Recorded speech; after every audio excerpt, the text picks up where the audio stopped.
Today is fucking Tuesday. We got Lay in the building. We got Cap in the building. Cabs can't make it tonight, but he's here in spirit. On Lay. My man, just chilling, brother, chilling. What's up, Cap? How you doing? Doing pretty good. Is that and the father goes shamefully? That's my son. And the other guy goes shamefully. Orion goes, that's my father. Choose fear and hate to run your life. Something you can't do. That was wrong with me from the beginning. I was doing it that way. I was gonna go down that path. I worried. You thought it was Grayson? Sorry, got hurt. Like, not him. Not him. Crack his brain for somebody, anybody that can help, and remembers. Freeze. The media. No, Randall Savage. Randall Savage. With his knowledge and all other shit and his capacity to learn. Absolutely. This is the only vegan I'll ever eat is grilled chicken wings, because that's like vegan to me. You know what I'm saying? Because the chicken wings are supposed to be fried, but you grill the chicken wings, you put it in some sauce, and give it some blue cheese. Is vegan. That's vegan. Like regular moo cow fuck milk, put it in some Honey Nut Cheerios, vegan, because Honey Nut Cheerios is good for your heart. You know what I'm saying? Can I steal the question from Cabs? I got it right. Look at this. I would also like to steal. I would also like to steal. I would also like to steal. You're too late. Wow. I stay loose, I stay hype, I stay loose, I stay hype, I stay loose, I stay hype. I could do this all night, cause I do what I like. Yeah, I do what I like, yeah, I do what I like. Sipping goose, sip is right, and I go with the flow. Yeah, I go with the flow, yeah, I go with the flow. Cause I know I'm the show. In the zone, here I go. In the zone, here I go. In the zone, here I go. Yeah, they know I'm a pro.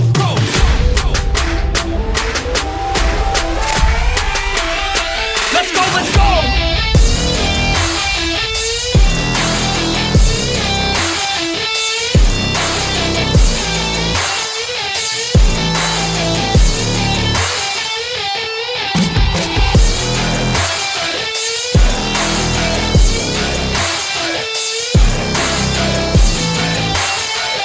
Yeah! Let's go! Here I go, I get lit, I get hype for this shit! That's right.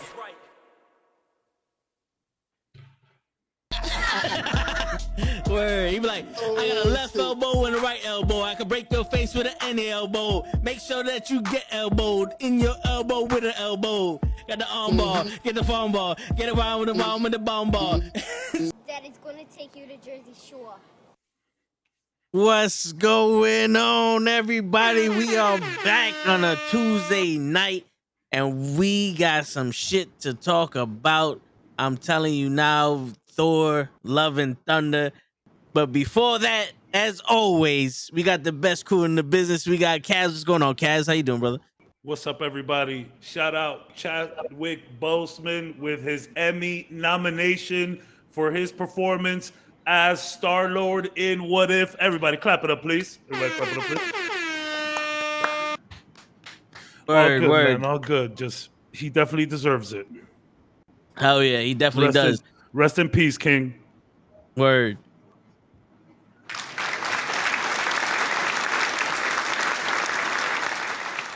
And we got the spoiler alert himself, Cap, in the building. What's going on, Cap?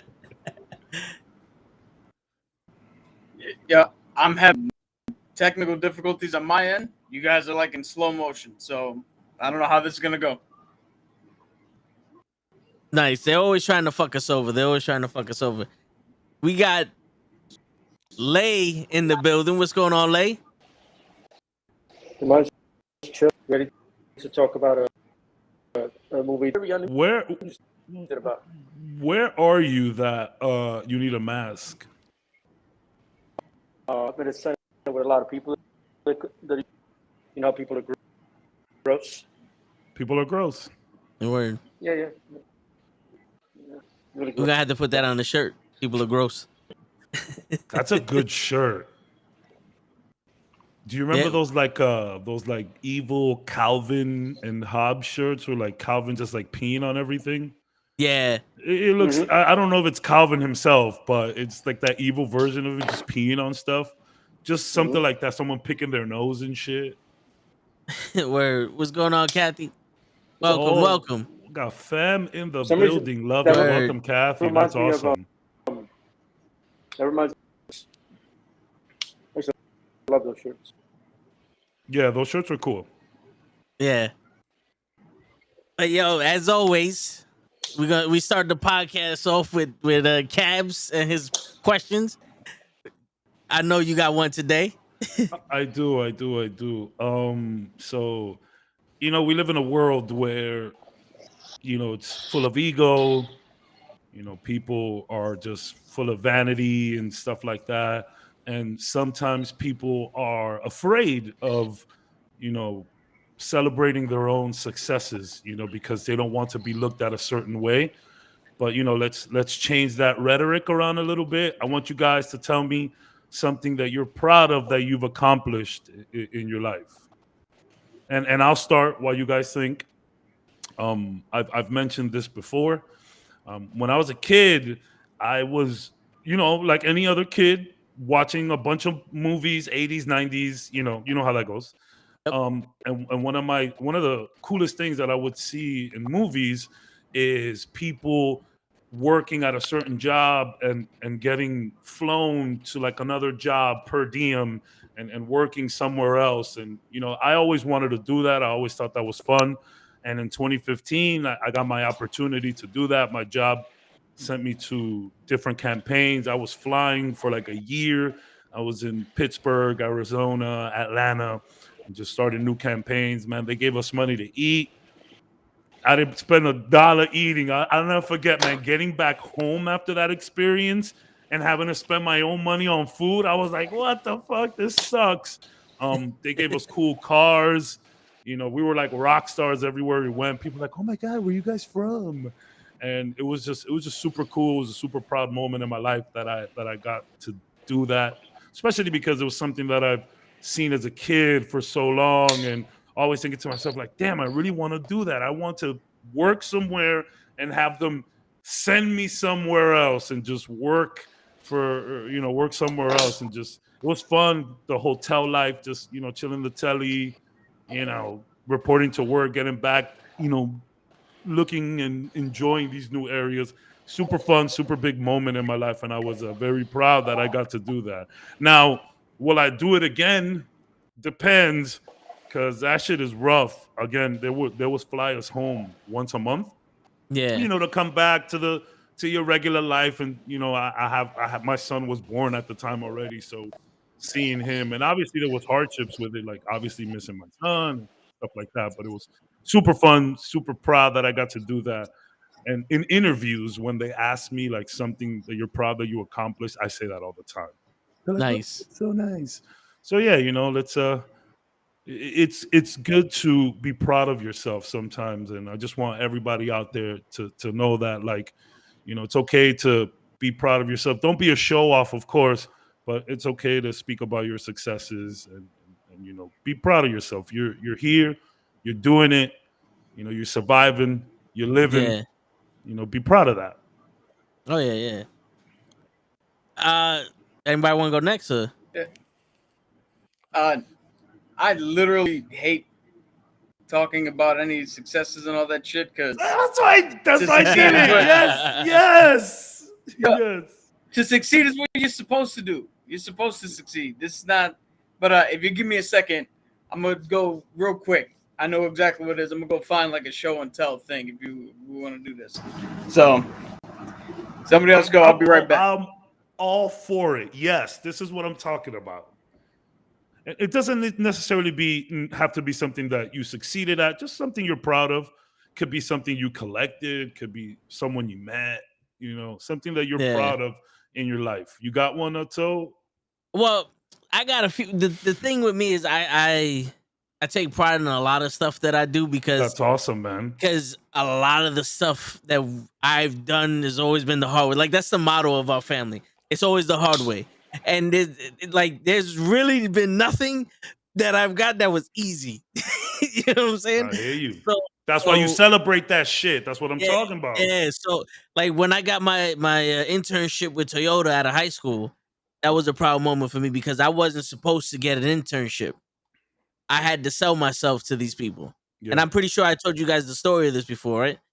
Where I was the patsy.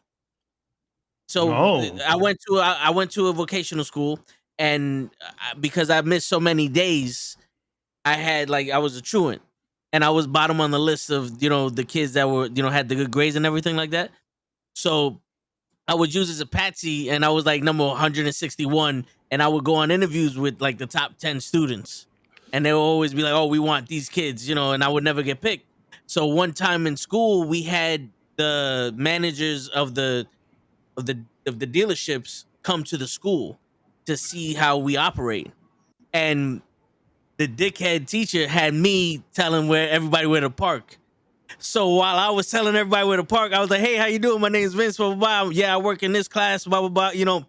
We've done this, and I'm selling what I've done in this thing. You know what I'm saying? I'm telling them what we do. They're asking me questions about the program and all this other stuff. And the thing was, I'm not stupid. You know what I'm saying? So when they ask me a question, I can answer the question because like when the teachers talk, when the teachers talk, I pay attention. And I was, I'm mechanically inclined, so it's not that hard. Yeah. So, and what helped me out was when one of the teachers, he was actually the only teacher that actually gave a shit about the fact that I was always absent. Like I made a deal with him that if I was never absent again, he'll pass me. So I was never absent again for his class. His And class. His class. No. Well, at all, because to me, I was like, either I'm not going or I'm going. So it wasn't I cut. So I passed his class, and he passed me. So ever since I showed him that I actually have the responsibility to do this shit, that I just was like, "Yo, this school is a waste of fucking time." Since day one, that was my attitude when I went to that school, because they told me out of 1,600 kids, 80 kids graduated. Wow. I was like, "Yo, this is a dumb school." I was like, I don't know why I picked the school. I thought this was supposed to be a good school. Y'all dumb motherfuckers. And ever since then, I was like, "Yo, this is a waste of my time." So once he realized that I'm actually serious about doing shit and I was responsible, he had my back. So he spoke to the same managers I spoke to, and one of them wound up hiring me, and I worked at Toyota for 2.5 years. So you were the guy that got the job that wasn't supposed to get the job. And I lasted the longest. That is incredible. See, that's what the fuck I'm talking about. I will clap that up, sir. That's what I'm talking about. That's what I wanted today with this question. That's what I wanted. That's awesome. Thank you. Thank you. Appreciate it. Look at that bunch of knuckleheads. Word. All right. Cap had the show and tell going. I'm excited for this. Yeah. So this right here is what chest candy. It's this is ribbons, right? That you get that go along with medals and shit. A lot of them are basic. One in the middle is just because I was in the service during time war. This is global war, and terrorism, things like that. This one here is good service. But the top one is a joint service medal. And around 2005, 2006, I was overseas in Italy. I was on my ship to Mount Whitney. Lebanon broke out into conflict. And they were lobbing missiles over each other. My ship went to become the communications as we were out to sea, as we were trying to coordinate to get civilians and military personnel evacuated from the conflict. My job as a CTM, I maintain equipment for like the top secret shit. Yeah. So high-end admirals and people from the government coming in, doing conversations, discussing how to, best effectively use all the ships and get everybody out and blah blah blah. When we went there, so you was like mainframe from G.I. Joe, pretty much. Yeah. Love mainframe. When we went there, none of our equipment turned on. We're just the admiral's ship. So we haven't been in conflict. Like normally we just, wherever the admirals, I feel like going here, we take them. So we're on the way, turn all this shit on, all the radars and shit. We realize ooh, this don't work. So I literally worked days straight, 20 hours a day, got everything up and running, got everything set up, and made sure all of our video teleconferences went through. We were able to coordinate all this for it, and really just busted my ass making sure it was 100% prepared. And this Hell yeah. that I don't know if I can talk about my Yeah, clearance, but don't. that's something that I mean, it's nothing. It's not like government secrets. Like, you're not gonna find out like, oh, aliens landed and also did some shit. You know, Moon Knight wasn't also there, so I knew you. But favorite part of this story is our ship went to dry dock, Malta, so they can clean. And I had some leave, so I went to the ship. When I came back, the ship wasn't ready for us, so I just had free time. They called the like a little picnic for the ship. So I show up with scruff like this, leather jacket that I love from Italy, regular jeans and a t-shirt, and the captain hand these ribbons out. Well, the people from the ship had to be in uniform. So anybody who got a medal was in their uniform. I got my shit pinned on my leather jacket, looking like a badass maverick from the movies. It's like a renegade. Badass Danny Zuko. That's awesome. You see, that's a good story. That's what I'm talking about. That's something definitely to be proud of. And as always, something that we say here all the time. Shout out to the vets. Always, always, always shout out to the fucking vets, bro. For real. Word. Kathy, I love it. You tell me everything about these two. No. Don't do that. But I appreciate it. Flocka, what's going on, by the way? It's going to be a little difficult to understand you, bro. Just risk the COVID for this podcast. Just risk it. I hear machine gun sounds. Word. You're muted. Oof. This is perfect for Love and Thunder review. Yeah. It's perfect. It wouldn't be us if we didn't have problems. And there you go. All right, everybody. Welcome to the Toe and Cabs. The toe and the calves. Yeah, we can hear you now. You hear me now? Yeah. Well, it's kind of hard to follow that if we can. It is, but something you're proud of. Doesn't have to be nothing crazy. I think it would be first time I've seen not being from Thailand that pretty much is. 15 years. The only thing they say about you is, oh, he has bigger legs for him.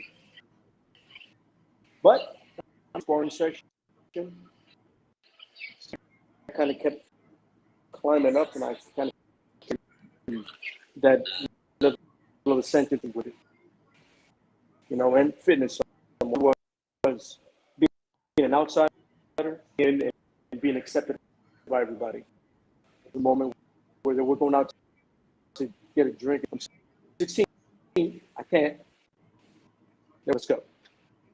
So it's even from there. Is there some like Wi-Fi you can connect to over there? You're cutting in and out pretty bad. I'm actually on it. Is there some Wi-Fi you can connect to? You're cutting out pretty bad, brother. It looks like it's like bad reception. Yeah,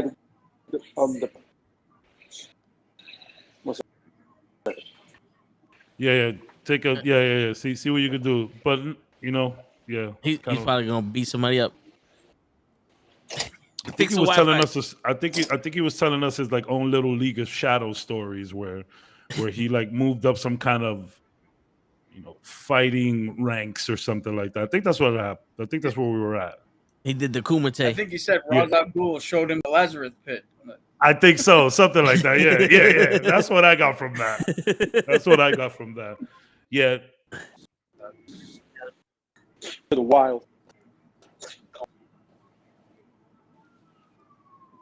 Oh shit! You get Yeah. this looks like the end of No Way Home. No, Word. I'm out the best reception because the place is downstairs, so you really get any good service. If you gotta sit this one out, brothers, it's all good. Don't worry. You look very busy right now. Meet us later. Meet us later on. You look very busy.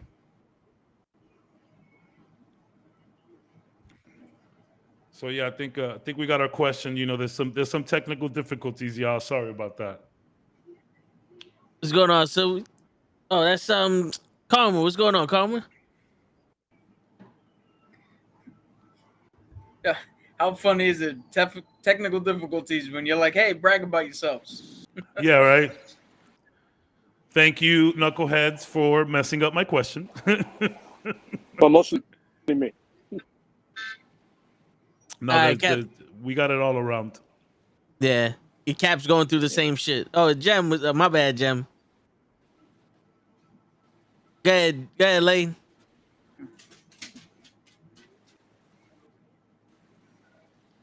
Turn out too Oh wait, much. oh, there guys you can go. hear me? Yeah, there's a little delay Good. from your audio and your thing, but we can hear you. Yeah. Like I said, it was to a thing where you're the outsider, and, you know, and being accepted in a great way. You know, I don't want it right there. So, fortunately, the place, but I still keep in contact with everybody that I train with. You know what I mean? I told you it was that I had gathered that from the story. Very nice, very nice. Yeah. See, it's good to be proud of stuff. You know, let's start positive because now comes the first was the love, now it's the thunder. You know what I mean? Because I know people. This movie's extremely divisive, and I get it, but if you guys don't mind. I know we usually no wait. I know we usually leave Cap for last. Cap, if you don't mind, I want you to start this one. You want me to start? I want you to start this one. So, all right, what like the whole spoiler review or my spoiler review Yeah. is on. Spoiler alert is on. All right. So my number one issue with this movie is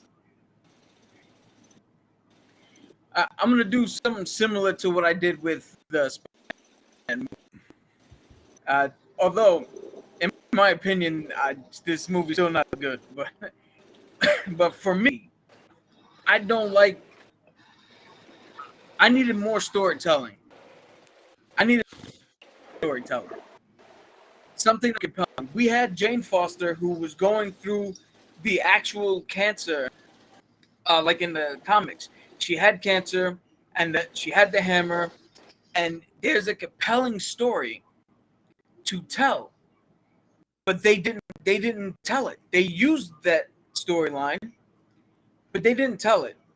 They could have been a whole thing. Remember. Sorry to cut you off, Cap. But remember, we were speculating here that we didn't know if they were gonna do the whole cancer thing, and they were just gonna maybe do like she got sick because of the ether inside her. But they went for it. So yeah.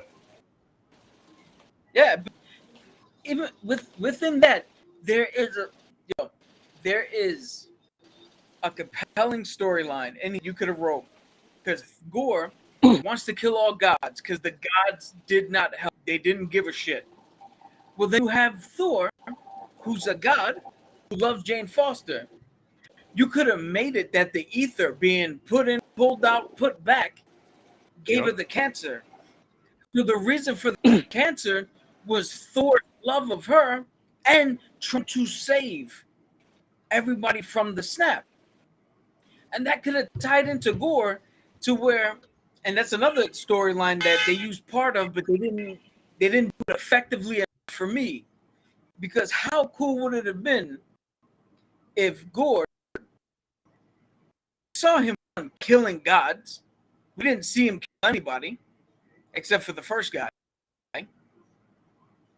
we saw Gore kill people, and he walks up to one guy, and he's like, "Yo, your God is ineffectual. I have to kill him." And there's a conversation with him on faith and on love of a deity, and we get to see that this dude's faith should be rewarded, but his God comes close to helping him, but it's not the exact help he needs. So Gord uses that as a, see what I mean? But we can read it as, no, Gord, you're misunderstanding that whole relationship. And then you get to Thor, and he looks at Jane and is like, look, he made you sick. He's not helping you out. And it's an issue of, we're not seeing God be feckless. We're not seeing God be useless. We're seeing the whole of they can't help. Sometimes they do help. It's still just the way the universe works. It's not always you ask for something, you get something. And there's a whole spectrum, and it wrestles with the entire. It plays with your mind, and it actually wrestles with the whole. Am I with Gore? Do I want all gods to die? Are there reasons for gods now? Because in the movie, I was with Gore from the first dude. Kill him. You get to Zeus and Mount Olympus. Kill all of them, dude. They're fucking useless. They're just sitting up there. They don't even give a shit that the other one's fucking doing thing. They don't. Nobody. So what do I kills in there and kills all gods? The fuck do I care? And then we get to the end where I choose love. Cool, but you love her. You didn't show me the love of God to love His people. You just show me you love her, a person who's already sick and dying. So how do I know that it goes further than just her being sick and dying? So instead of acting my plan, I'm gonna give you. Oh, Like, I understand to have a happy ending. That is a part of his review. yes. Yeah. You guys, We can hear you. You're like in and out. I don't know if a child surprise is a happy ending. Does the store make any money to support this kid? It's literally a child surprise. Not really, but if you watch The Witcher, it's different. Yeah. But that's how I was like, yo, so Thor got a child surprise. Look at that. Yo, fun fact. Can you guys Apparently, hear me? that's his real daughter. Yeah, we can hear you. We can hear you. So that's something that all of the kids that ended up getting powers, which was extremely irresponsible but kind of funny. All of those kids are like cast member children. That was like the whole point of this. So like when I learned that, it put me in a funny spot with this movie that I was like, man, these guys just went in there to just be goofy. Like, I think that was the point. I think they just went in there. It felt like once I read that, I was like, bro, these people just had a big sleepover and documented the whole thing and made a stupid movie. You know? Yeah. That's how I looked at it. Absolutely agree. They just I mean, the one thing I realized, I went back and watched, and I watched the first Thor again because that's disrespectful. And you know what I just got to give one point out, and I was like this goofy Thor that much. The Thor I get here, I've never been a fan of, because simple-minded, you know what I mean? Yeah. Like minded, you know what I mean? Like everything. And here, he's like just an idiot. You know what I mean? Like he's just dumb. Yeah. I still so that like, and although I said stupid movie, I still like the movie. I still like it, right? And it's just so I don't want to say that my expectations for Thor were low, but remember a couple of podcasts ago, we were talking about like Moon Knight and overhyping yourself. So it was hard to not overhype yourself for Multiverse of Madness, how they had it laid out. Multiverse of Madness. And if you ask the entire crew that made that movie, they will tell you, oh, there was madness here. It's like, maybe you got some mad. I don't know if you got madness. Oh, it You was know? madness after people watched it. Exactly. Yeah, that's what you got. There was mad. There wasn't madness. It's Yeah. like if you would have called that movie Doctor Strange 2 Into the Multiverse, then maybe, so Yeah. seeing a movie like Thor Love and Thunder, I kind of knew there was going to be a lot of love already. And seeing, Ragnarok, I was like, yeah, I figured they would do the same thing. You right? So now this movie is literally love and thunder. It's exactly what it is. It's love and zaniness and craziness and shocking and stupidness, right? But there was a lot of cute stuff in between. My saying might have gotten too cute, a little Yep. too cute. A little too cute. Definitely too cute at points. But I was expecting this. Now, I've seen a lot of people say this. This isn't my point. I won't take credit for it at all. I've seen a lot of people say that, basically they just told, I don't know how to pronounce the name, Taika Waititi. I don't know how to say it. Yeah. They basically told him, yo, just redo Ragnarok. Now, Ragnarok has some serious tones in it, but it was also in this zany world ruled by this ridiculous king, Jeff Goldblum.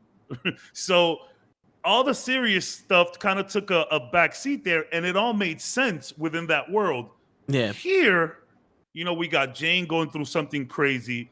Gord the God Butcher out on a freaking rampage, looking terrifying. Shout out to Christian Bale, did a great job.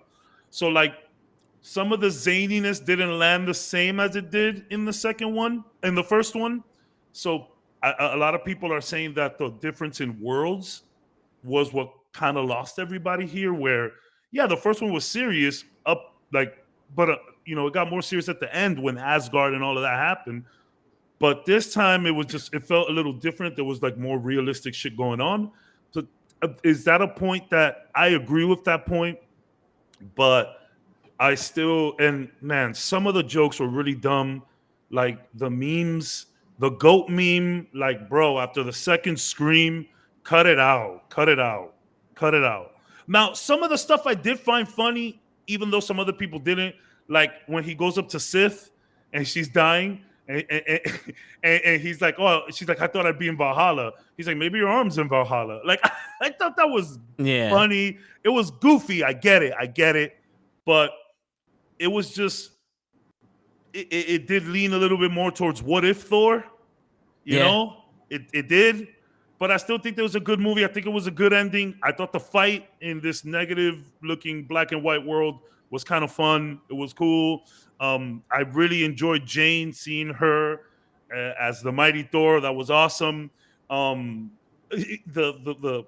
jealousy from Stormbreaker was stupid as well, but I did find that funny. When Stormbreaker creeped out of the hallway with that like awkward fucking slow motion silence and just looked at Thor, I thought that shit was kind of funny. Again, it was a cute movie. Bring the kids. The kids will love it. Yeah. But, maybe this is the Ant-Man palate cleanser. Maybe.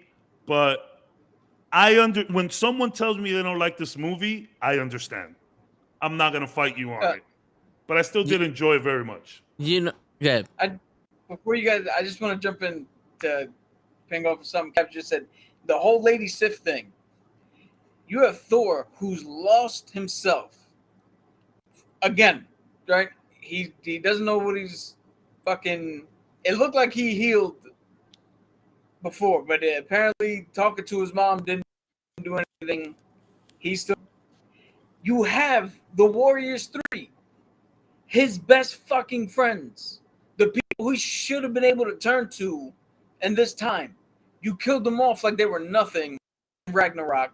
And even in this movie, you go, oh, and then that dude died, and that dude, and whoever the fuck they that made was. a joke of it, which was which is funny. which is bullshit. It's But bullshit though. You Yeah. get to Lady Sif. Lady Sif could have been when Star-Lord is like, yo, look into the eyes of people you love. There's Lady Sif. There's one. There's somebody who could have helped him in this fucking healing process. Alongside Val. We're just gonna be in because who gives a shit about fucking the what do you call it? People around Thor and shit that he can do. Am I out again? No, we hear you. No, you good. You good. Who gives a shit about Thor's support structure?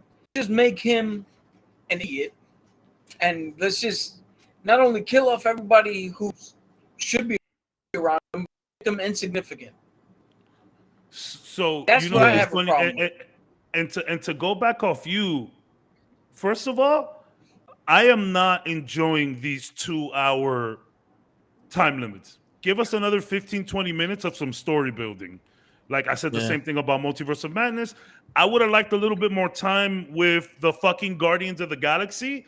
You build that up in Infinity War about this ragtag team, and we're gonna have some fun here, and they're gone in the first 10 minutes.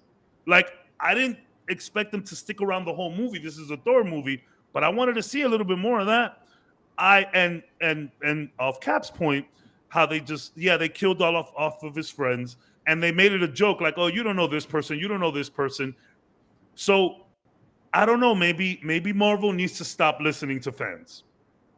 Like, stop making the movie shorter and just kind of do your thing, because I feel like that was all led by fans not knowing who these people were and making a joke out of it. And then you have Sif, like, well, Sif could be important, like Cap said, but nobody knows her. And it's like, wait a minute, we just saw her in Loki.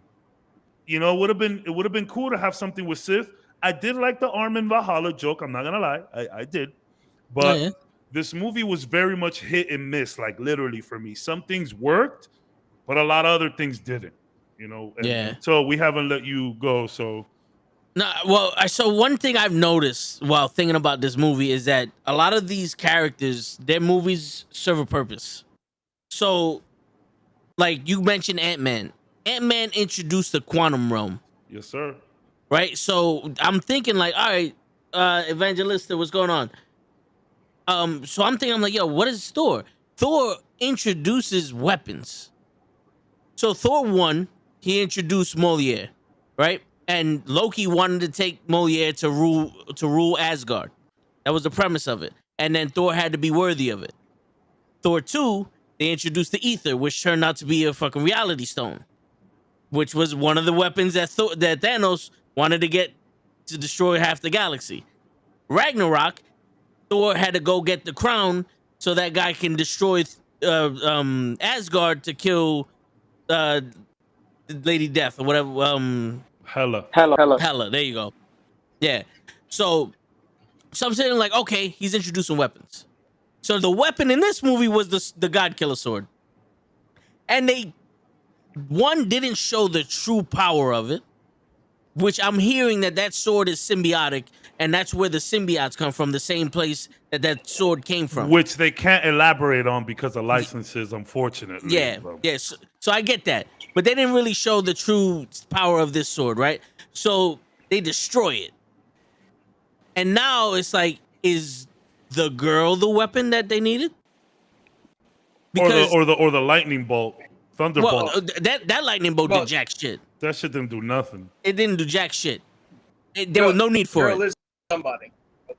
No, but I'm just saying, like, that's probably going to be a weapon that they're going to use in the future, but they never elaborated what Eternity was.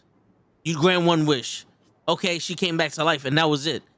The one thing that Cap mentioned was there's no growth of character in this movie, and there's no real lesson for someone to learn. Like, one of the things I enjoy about movies a lot is that there's a lesson that anyone can take something away from. Like, here you could have had Thor. Yes, he talked to his mom. He got his confidence back into beating Thanos, but he's still like, I gotta find out who I am. My whole life I've been trying to be Odin. I've been trying to be leader of Asgard. That's not who I feel like I am. I gotta find out who I am. And he's going through his journey, and then you can have the girl with the antlers from the Guardians of the Galaxy. I forgot her fucking name. Mantis. Mantis. There you go. So you can have her touch Thor and be like, "You seem very confused, not empty, not lost, confused." Because he knows deep down inside he doesn't want to fight anymore. He wants to be with Jane. He wants to be at peace because he realized with the loss of his mom, time isn't infinite, and the fight is pretty much over. He doesn't see fulfillment in fighting. That could have been something that the Guardians of the Galaxy was going through with him, because he was sitting there just meditating. He's like, "Yo, we need you," and he doesn't want to fight. He's reluctant because he's like, "Yo, I need this." And then he goes back to help Asgard, or he goes back to Asgard and they're being attacked, and he's trying to help out, and he sees Jane. And Jane's the new Thor. Now when Christian Bale comes, he's trying to kill all the gods. Thor's a fucking god. He's trying to kill Jane. Now he needs to fight for his woman. And then you can build up that thing where it's like, "Yo, bro, sometimes you're gonna have to fight, and you can be who you were, but also grow into this guy with Jane." And then let that love story build up. Because I'm not a big fan of the unnecessary love stories. But if you're gonna give me one where both of these people are struggling apart and they have to be together to grow, then show it to me. But I think that's the lesson, right?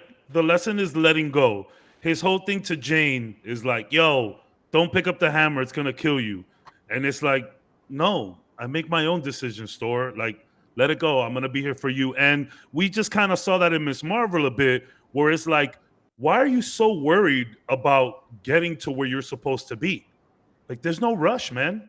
Just Thor was so, like, to me, Thor has been so interested in finding out his purpose this entire time that it's like, dude, what's the rush, man? You're 1,500 years old. Like, let it take some time. Let it come to you. And I think in a way, through all of what happened in this movie, it did come to him in the form of not love for necessarily a woman, Jane, but a child, But what part of this movie told you that Thor was looking for something for a family of his own?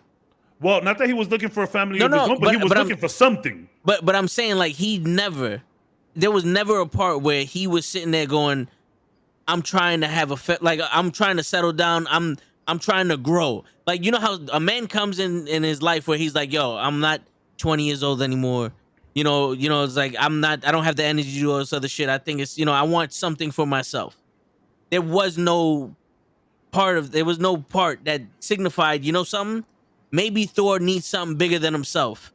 And then when he gets the kid, it's like, okay, this is what he meant by he wants something bigger than himself, because now he has to be a parent to this child. He has to take care of, you know what I'm saying? So, like, that's the one thing. It's like there's not enough seriousness in this movie so the funniness can grow. No. 100% agree there. But I think that's the thing about Thor being confused and trying to find out what it is that he really needed. That's the point. He didn't know. No one knows what they need until it's there and you kind of feel it. But so all he the message I got from this movie was he wanted to make sure he wanted to always be worthy. He wanted to be worthy of Moliere because he kept trying to get it. He wanted to be worthy of Jane, and then he wanted to be worthy of the gods, of Zeus. Which, by the way, I have to give credit for Russell Crowe because he actually spoke with an accent. He actually spoke with an accent. It was a weird Italian Greek accent, but it was cool. He did something.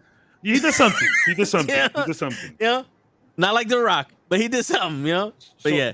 That's why I think this movie's so divisive, because it's just the perception of love, the perception of humor, the perception of the journey, how to get there. I feel like everyone took this movie in their own separate ways, which is what happens with a lot of media and all of that. But I think this one had so much going on under the serious tones and the funny and trying to make a coherent movie and trying to keep it MCU based, that it kind of just like went all over the place. And then I started reading about how like, about how like all of the kids on set were like essentially people's kids who were in the cast. And even there was an interview with Natalie Portman where she was like, yo, so crazy. When I first came in here to start in the MCU all the way back, me and Thor had just gotten into our relationships. And, you know, coming back now, we're here and our kids are on set. I kind of feel like they just threw away all reason and just kind of had a good time. Yeah, it was like a movie for them. I get it. Yeah, it was So exactly. It was a movie for them. Yeah, which is not what you want to do if you have billions of fans, right? Yeah. Yeah, this is what I've heard. I've heard that Taika Waititi did a 4-hour version of this film, not a director's cut. He just filmed a whole bunch of shit that was about 4 hours in length, and then went into the edit room and put the movie together. Meaning, he didn't set out with a script to go, here's where we start, here's the middle, here's the end, here's the 3 acts. He just did a bunch of shit, and then went into the edit room and said, all right, where do I act? Which you can do if you were going to do a full-on comedy. And I'm not saying that there's nothing funny about, you know, about disbelief in gods, about even having cancer. You can find little jokes and humor to get through dark times. For sure.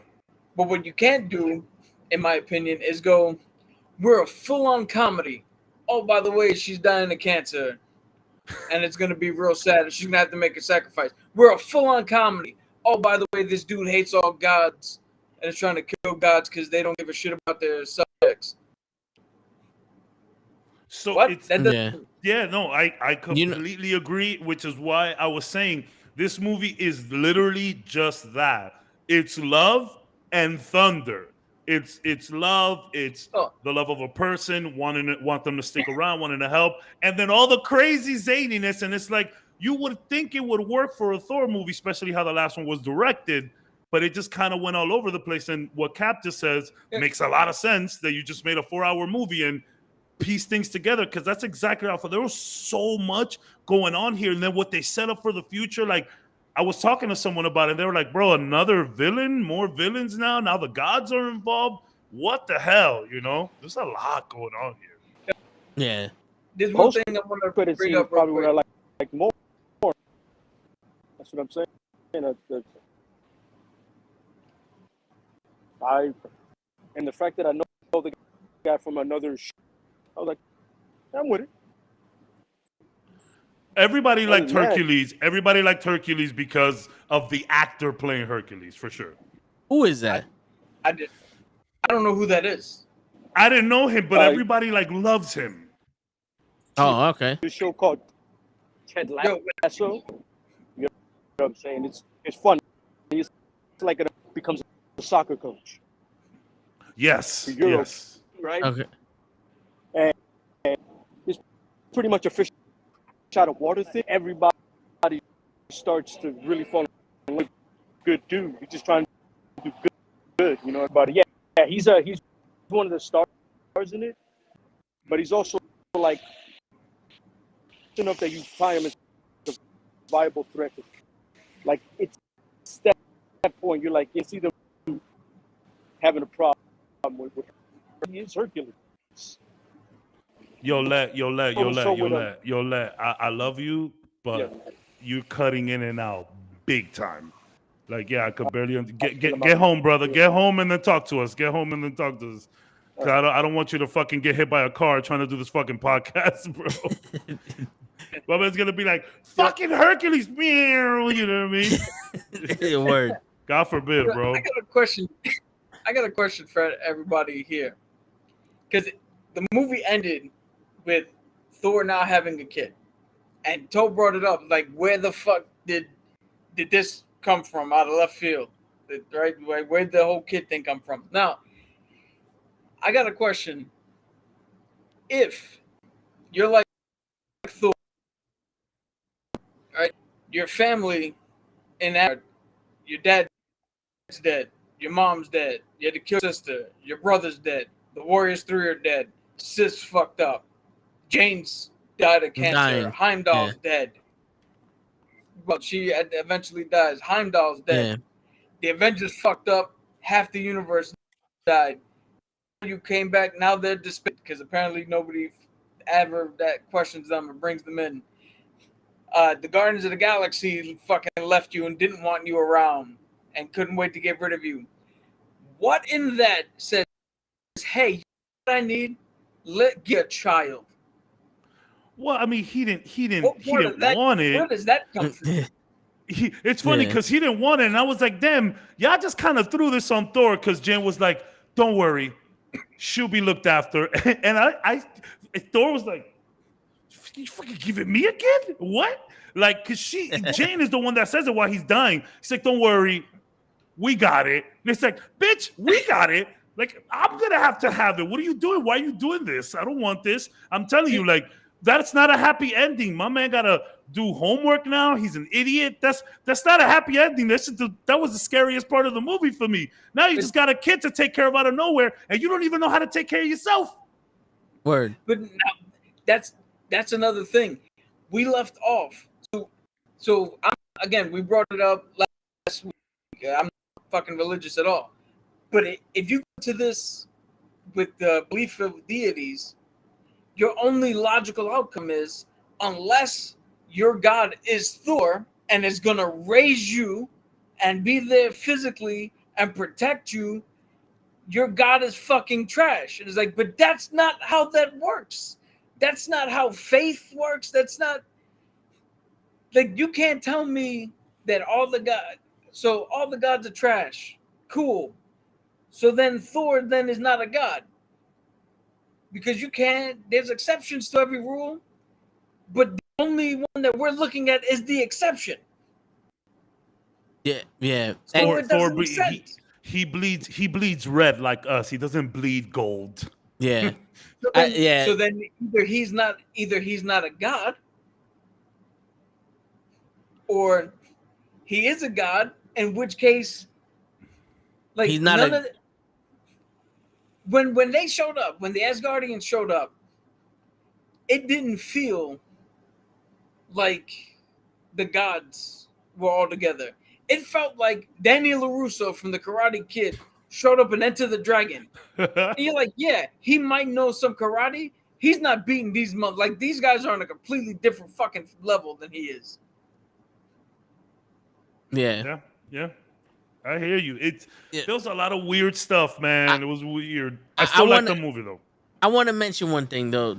Like, we mentioned Ant-Man. Ant-Man was the palate cleaner, but the tones of those movies before Endgame, Ant-Man was funny, but it wasn't stupid. They still had Hank Pym, who was smart, who developed a lot of shit. His daughter, who was a strong woman, and all that. The only people that were really comedy wise was Ant-Man and his people. Everyone else was normal, and that's what kind of made it funny. It was just a bunch of people that had a sense of humor and really didn't know what the fuck they were doing in this movie. Thor is everyone's stupid. Like, Valkyrie is stupid. Jane became stupid. Fucking her helper from WandaVision, she became stupid again. Fucking Krog, the rock dude. He's the only one. Korg. He's the only one that I fully accept that we saw him from the beginning. That's who he was. He never changed. He was always that. I see what you're saying. Everyone stepped on the stupid bear trap for this movie. Yes, and I don't mind, but I need someone to be straight other than Christian Bale. Christian Bale did his thing in this movie. And to be honest with you, I think Christian Bale was the saving grace. And if they had more of him throughout the MCU, I would be excited for it. But the god Zeus acted stupid, and I get it because that's to symbolize the whole the god. Like, you can't expect the guys to do anything, and they're a bunch of pussies. Which also, it's this a symbol of life. Is like the people that don't have to work for anything never really know what it's like to to do work. To work for So anything, yeah. yeah, so when these guys can't die and they control everything, and they have to go face somebody that can kill them, they're like, no, we're not fucking with that. He can't get to us. We're safe. Fuck everyone else. And Yeah. I get it. So it's you're sitting there like, oh, all right, these gods ain't shit. But I never understood why Thor turned around and said, well, let's go make a team of gods. Bro, you're the fucking god of thunder. Why is he the only one that needs a team to face everyone he ever faced? So that's the thing. That's the thing about like it's recycled jokes. It was the whole, oh, we're gonna make a new team called the Revengers. So that's something that I've been seeing a lot of. It's like, yo, this is I forgot who said this, man, but I've seen multiple people describe it in this way, where Thor Love and Thunder is a magician trying to do the same card trick twice. Yeah. And by the second time, you already got the trick. Like, hey, buddy, I get how to do it now. So that's the thing about Thor. I think he went to look for the gods just because that's just kind of what he knows how to do now. I mean, that's just all he thinks about. It's like, yo, we're in trouble. Let's go get a team. That's just where he's at. He just came from the event. Like, he has been not exactly alone, but he was with his crew. Warriors 3. Yeah, Warriors he was with his crew earlier, and they in the movie at least they kind of didn't match where he got up to in terms of like strength and shit. Obviously, he's a fucking god. Then he goes to the Avengers, where he kind of like, okay, this is a little bit more balance here. There's some people that could really get busy, but I'm still the strongest Avenger. Fuck this. And then he goes to the Guardians, where pretty much no one in there is like kind of where he's at. Like, all he knows how to do is click jump. So like his first instinct was, hey, let's just go get a team, which kind of lends to Gord a little bit, because he went to go get a team. There's no other teams that he can get. So stupid Thor is like, fuck it, I'll go get the gods. They're killing gods. Let's go get some more gods to band together and take this on. And it's just like, there's so much stupidity around it and like lame jokes that it just kind of didn't work. And it's like Thor's being stupid. Yeah, and also he's like, yo, if we can't get Zeus, we got to get his lightning bolt. What did the lightning bolt do? The lightning bolt did nothing. He's trying to like, again, this is what he like, and again, it's part of his arc where it's like, no, Thor, you can't just go around life doing shit the same way every time and expect different results. You know what I'm saying? Or I think I said that backwards. But like you're doing the same thing every time, and every time it keeps fading and not working. So it's not that he's clueless, it's that he has a one-track mind. And before, the joke on Thor was that like he was like this big stiff, and then in Ragnarok he kind of let loose, and then in What If he let too loose, and this time I feel like they just try to grab a whole bunch of different Thor. Like, hey, let's put Thor the god in here. Let's put Thor the comedian. Let's put Thor the idiot. Let's put Thor like, bro, just pick one or two Thors that we can like handle here, because like you said, it's like, bro, if I get his mindset, it's like, bro, they're out there killing gods. Let's put gods together to band against this god killer. In theory, it makes sense, but you pull up to Zeus and it's like, I think they were trying to further push the point that these gods ain't shit. And it's kind of like meeting your heroes type of thing. Don't ever meet your heroes. He met his hero and it's like, you know what? You gods are a piece of shit, man. Fuck y'all. And then I guess in a way it makes you think about like, Gord, like, okay, it was right. He's right. These gods suck. But there was just so much ridiculousness in between it that kind of got in the way. Because it's like, hey, remember, guys, we're still a funny movie. Like Cap was saying. And you were saying, like, hey, we're still a funny movie. Even though I think there was some really cool stuff that they could have explored in there. I think when he went to the gods, that's when it should have went serious. I think he did, like, Zeus does all that show and shit. But when he speaks to Thor, that's when it's serious. That's when Zeus is on some, I'm your hero. But it's not my responsibility to save you or any of these people down there. I'm the fucking god of thunder. I put Thunder like none of these. Just look at them like none of these fucking gods give a shit about those humans down there. We just sit here. We're just meant to watch them for the Celestials or some shit like that. Like blow Thor's mind. Like yo, fuck y'all. You know what I'm saying? Like really crush Thor's soul to be like I don't want to be a god type shit. And So you just hear yeah. like, oh, you're not invited to the orgy. Yeah, you know what I'm saying. So there's like a little bit of struggle. Like maybe this nigga's right, but then Thor's like, no, but it's the right thing. I can't let him kill all these fucking gods. I can't let him kill these people because what's next? If he kills them, absolute power corrupts absolutely. You know what I'm saying? Like there has to be something that makes him go, maybe I'm doing the wrong thing by saving ya. But then he gets that moral compass of, nah, I have to stop him from doing this because there could be something worse. Yawn, another MCU movie that we fixed. Yo, Yawn. You know what's funny is I'm normally the guy who sits up here and tells Toe, like, oh, well, this is why you wouldn't call the Avengers because blah, blah, blah. You know, it's how it works in the comics. They don't all have to get together. But this is the one movie where I'm like, yo, we need a team to stop him. You have a team to stop him. You have a team to stop Thanos. Yeah. Call the fucking Avengers. Or somebody. Call the fucking Guardians back. Now, here's the funny thing. We need a team of gods to go get him. Cool. You had a woman dying of cancer, yourself, and some kids, and you fucking did fine.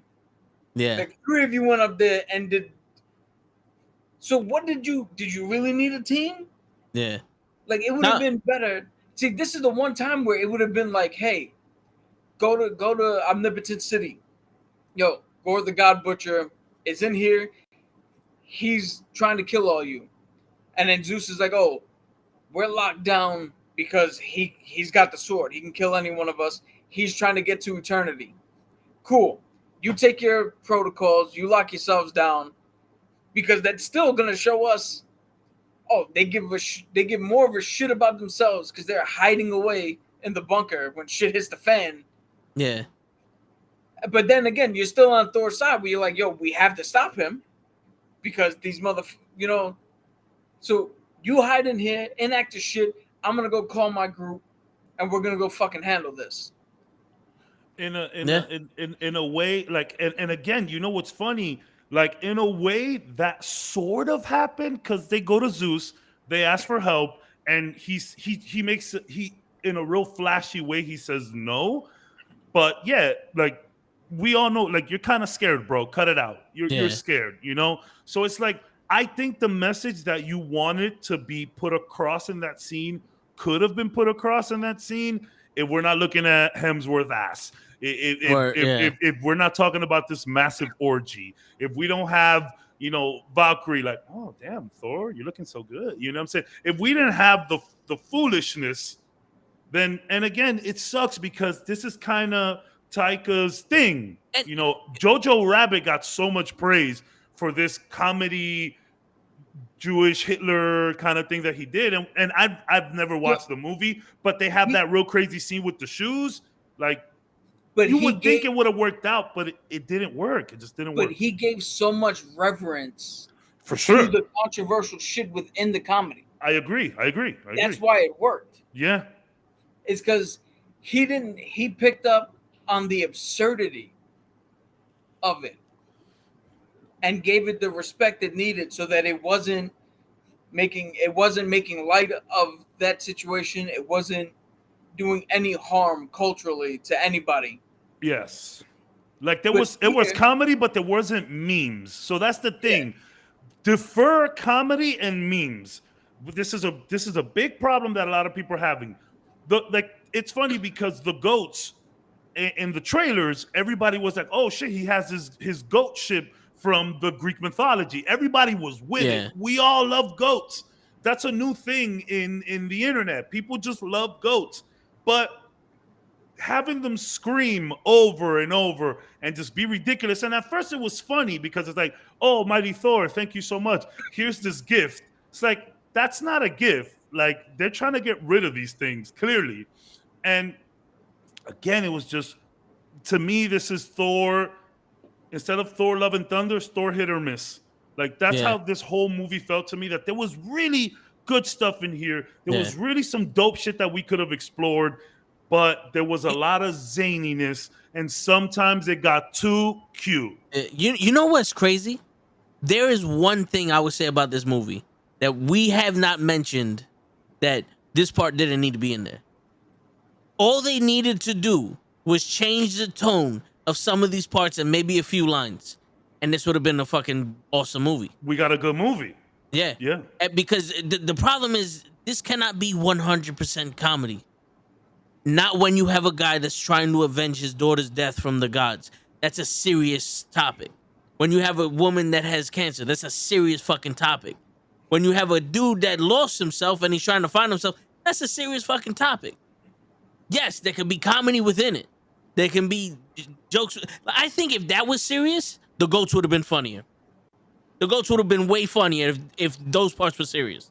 Yeah. It's Christian Bale to me, like, yo, just show his parts to people that want to see this movie, and they'll think this was an Oscar-worthy movie. I enjoyed the fight between them three in that planet, and everything was black and white. Oh yeah, I was like, yo, this is visually some of the best that I've seen in a while. Because we always talk about the MCU and I'm not saying it was great. You know, MCU's always Achilles' heel is one of their biggest Achilles' heels is gonna be the VFX and the graphics. But I was legit looking at that shit like, yo, this is kind of sick right now. There was some cool double moves. You know, I'm a big fan of the double moves. I was like, yo, I love the whole tone. Everything is black and white around the God Butcher. And there's some real cool scenes going on here. Slow motion used well, right? And I was like, man, this is sick. But the last act of the movie, had the entire movie had that balance of tone, would have worked. Because in that last act, there was the comedy from watching the kids use whatever weapons they have. And that little girl with the bunny. Yeah. There was a seriousness when Thor hunkers down and is like, yo, Jane, you can't do this. This is not helping you. It's actually hurting you. And then when she shows up and is like, fuck it. If I'm not going to make it, I'm going to go out swinging. And then Gord turn around and like, yo, I got to fucking get to the end. Like, that last 30 minutes was a good fucking part of the movie. I had no complaint to that. Yes, sir. Yes, sir. Like you said, you brought up the goats. All they did was scream. How funny would it have been if you just put all the fucking meme? If you're going to do it, the goats scream. One of them passes out because of fear like they do in those fucking funny videos. Yeah. One of them does like a jump kick off and another shit. Just put all of them in there. Give us a variety. Don't just be the worst one, and that's the one we run with for fucking 3.5 hours or 2 hours, whatever. I would have loved if midway through the ghosts just talk. Like, yo, actually we're very serious. We just kind of don't know why they put us here. We're a little freaked out. Yeah. So we're actually very calm. But this guy, the Thor, is a little scary. I don't know what your story is, like pointing at like a Jane, and you, Valkyrie, like you seem pretty cool. You know, like there's goofiness, there's jokes. We need to, and we live in this world where it's hard to differentiate comedy, memes, and people just straight up being and people just kind of being straight up assholes. You know what I'm saying? Like comedians are funny because they're not memey. Like comedians don't meme. They might refer to a meme and build comedy around it. And like, I get it. Goat screaming is a sensation on the internet right now. But did we need, I counted like 10 screams. By Scream 3, I was like, okay, goats. The one funny scream for me was when they landed on the planet and it zoomed out, and right before, it's super quiet, right before the next thing you hear, ah! That was funny. That one was good.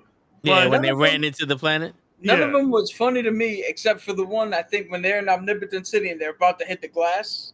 Yeah, that was good. That would have been funny had I have not already been like, yo, I'm gonna shoot these fucking goats, man. Yeah, man, the goats. They I didn't just like the all they goats. do is scream. I'm gonna fucking shoot these things.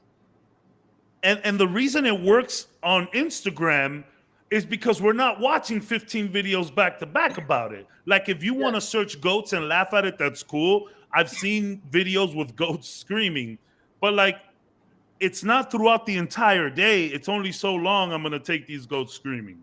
But there is good stuff here, and I like to think about it like, okay, I want to ask this question to you guys: are we being, and I'm talking about everyone, not just us here, because I feel like for the most part we're fair. Are we expecting too much from these Marvel movies, or are we expecting too much from these Marvel movies because we know what they're capable of doing? No, I honestly think that they're missing the mark. I think they're getting lazy and they're going off of their own. They're either going off of their own Resting on their laurels. laurels. I think Yeah, it is. they're going on their own laurels, Mm. or whoever decided that we needed this thing to be a different tone to keep it fresh, so that way people don't get, everybody. Oh, it's a classic MCU movie. They don't know what tone they want, and they're fucking it up because the crazy shit is, it's like we have TV shows and Moon Knight and Miss Marvel, and they're introducing new people, and we're loving it. That are We're nailing loving it. Yeah, we're nailing it. But you're showing us movies of people that we know already, and you change who they are. Like Doctor Strange already. It's like, bro, he learned to not be a dick anymore. You know what I'm saying? Like he learned he doesn't need to be the guy holding the knife. That's why he told Tony, you got one shot. Like, this is the one thing that we can do. He gave up the time stone and he vanished because he knew Tony was going to do it. He gave up the knife. Yeah. He gave up the knife. Yeah. How many times do you need to learn this lesson? Yeah. And Thor. Yeah.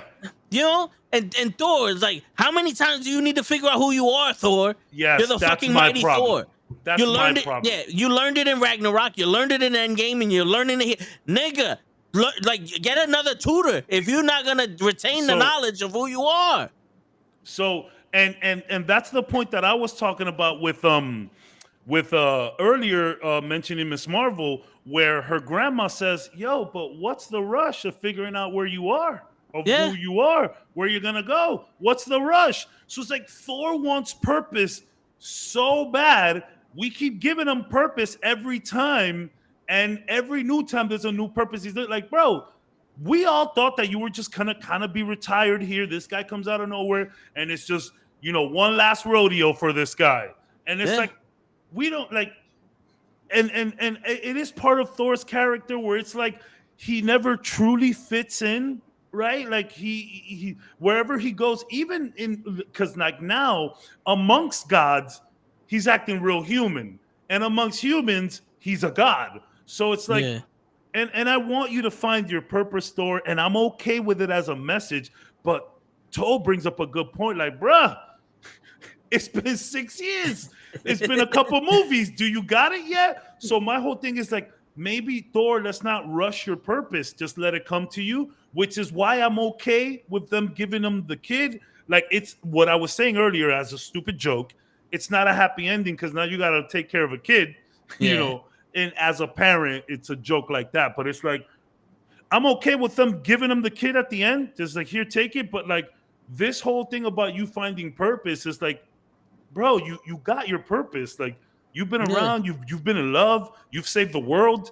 And it kind of is the reason I asked this question today. One of the reasons why I thought about it. It's like, bro, be happy with what you've done, man. Like, there's so many people that are constantly looking for their meaning or who they belong to, and it's always just right there. It's always right in front of you, son. And shout out to Miss Marvel, because fuck, man, that show's really good. And it's like, yeah, bro, ain't no rush, Thor. You'll figure it out. I get it. Thor's 1,500 years old. Yeah. He's like, yo, can I know what to do with my life? But bro, just enjoy it, man. And another thing, real quick, like the best I've ever seen Thor written for this type of movie was Endgame, because one, he was he was a drunk, but this He was was the comedy. defeated. He was He was defeated. defeated, but like this is the comedy that he was.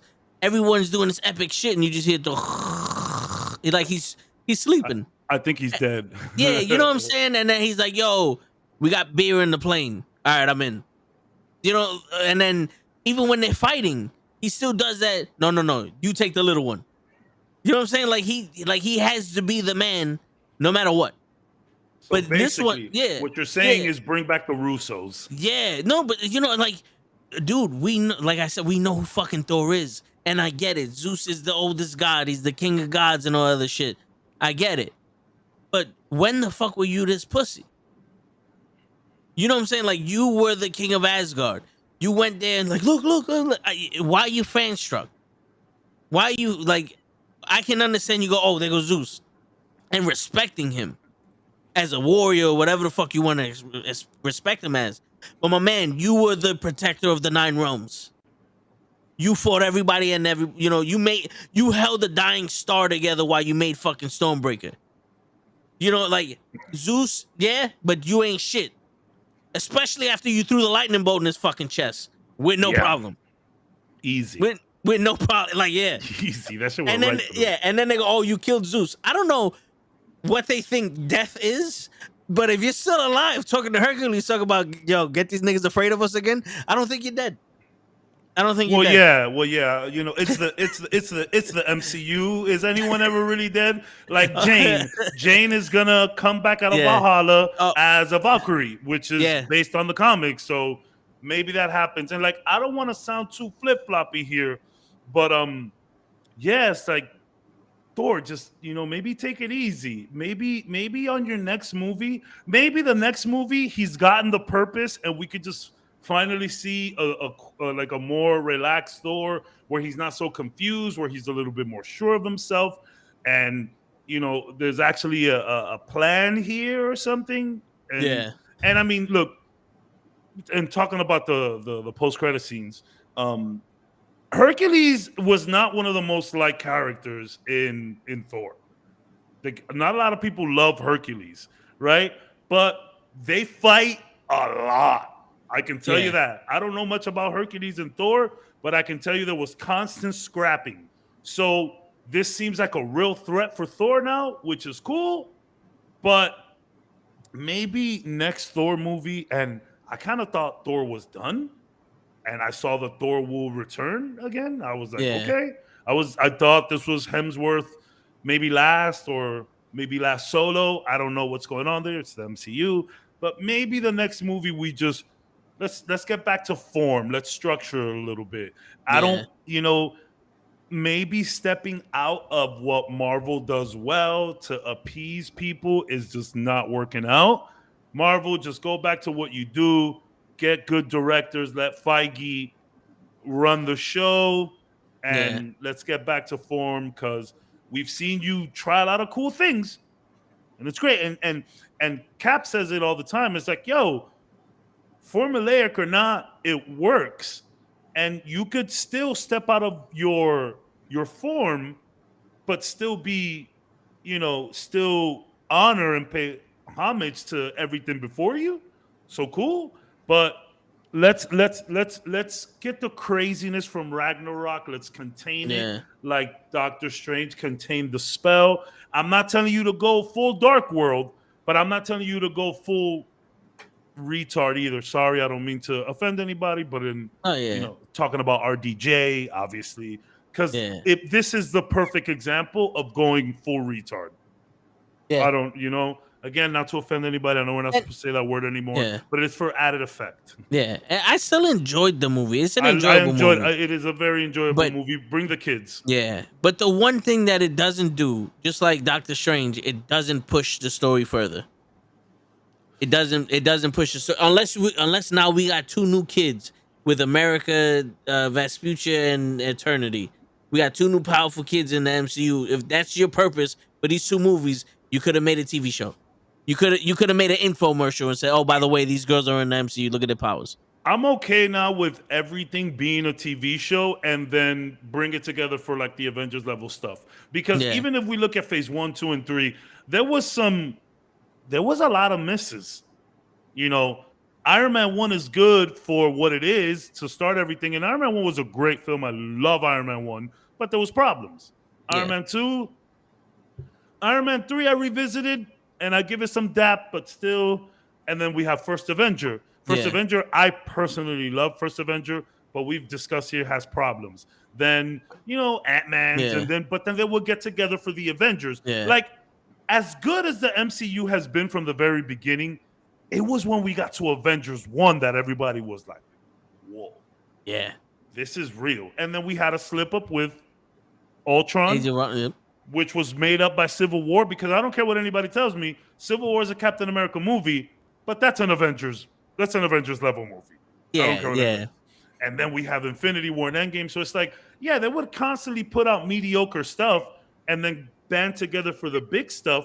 So it's like, I can see that happening, but and a lot of these movies, like Shang-Chi is like, it progressed the movie with I think Shang-Chi was so good because it kind of did go back to this weird thing where it's like, yo, within the movie, we can mention a few things, but we don't have to make it so, interconnected. Yeah. Just let the post-credit scenes do that. So, and here, I kind of disagree with the argument of pushing the story forward, because sometimes it's okay to have a contained thing, but it's a contained thing with a lot of different avenues within itself. Yeah. There's so much things you were trying to go. You want to make us laugh. You want to make us cry. You want to make us mad. You want to make us feel empathetic. It's like, man, maybe take out a few things. But you know what the thing is? The reason why I say it doesn't push the story further is because No, it doesn't. It doesn't. But it doesn't yeah. do it, and I'm okay with it. Is what I'm saying. My bad. I misspoke. The reason why I have a problem with it is because when they went to Eternity, in that tomb, when he was using Stormbreaker to open up the gate, you had the living tribunal there. Yeah. You had who was Death or somebody else. There was a bunch of other gods, even a Watcher. Like there were monuments there for them. There was so much history you could have told us beyond that sword. You know what I'm saying? Like that sword was used by this guy, and he was exiled by the Watchers or the living tribe. Like so much things that you could have been like, oh, okay, so this is where the Eternals come in. This is where this comes in. You can just drop something, some knowledge, something, because like in Doctor Strange, the 7 Infinity Stones or the 6 Infinity Stones, and limitless power, blah blah blah blah. And then they went off before. They like in fucking Shang-Chi, we got the rings. Oh, and that set off a trigger out in space for something. But there was history of the rings. Oh, it was found by this guy, and he used the powers to do this shit. Like, what purpose did Thor give us, other than the fact that now Asgard is Disneyland, and we have eternity now. There's no other purpose. You know what I'm saying? Like, there's no real thing that goes, okay, they explained something, or there was a little hint there. We might be actually going after, fucking Galactus. I think that was what they were trying to, but there was a good job at it. I think there was none of that for Doctor Strange either, because everything they showed us, like the Living Tribunal, that was whole different universes. And as we know, our universe doesn't have to have all that shit. So if our universe doesn't have the Living Tribunal, then what do we have? No, no one questioned. He asked about the paint world. You saw floating heads. You saw this. You saw the futuristic shit with Stark tech everywhere. Why aren't you asking these questions? Like, what the fuck is this shit? You know what I'm saying? Like, where? Obviously, your girl knows because she travels the multiverse and gets information. 73 of them. Yeah, you know what I'm saying? Like there was no thing, and we already know in our universe we don't have mutants or fucking the Fantastic Four or any of them. And even with Spider-Man, we don't have no fucking Green Goblin. We don't have no Harry Osborn. We don't have none of that. Yeah, we don't have Electro. We don't have none of that. So we're sitting here, we're like, so what do we have here? Like Cap said in the non-spoiler review that we recorded, this is 4 movies already that he's hating. What was the other one? To be fair, he also disliked Spider-Man, which was... He still gave it credit, though. I respect that. Yeah. No, but, Spider-Man was one of those movies, like how Thor is for the people who worked on it. Spider-Man was for the people who were fans of him. was like, we're gonna give you the suit. We're gonna make you see the other Spider-Mans you love. Oh, the fan service was real, Yeah, for yeah, sure. yeah, yeah. For sure. It was crazy. But like in all honesty, this is what Shang-Chi. Do we wait a minute, because hold on before we get there.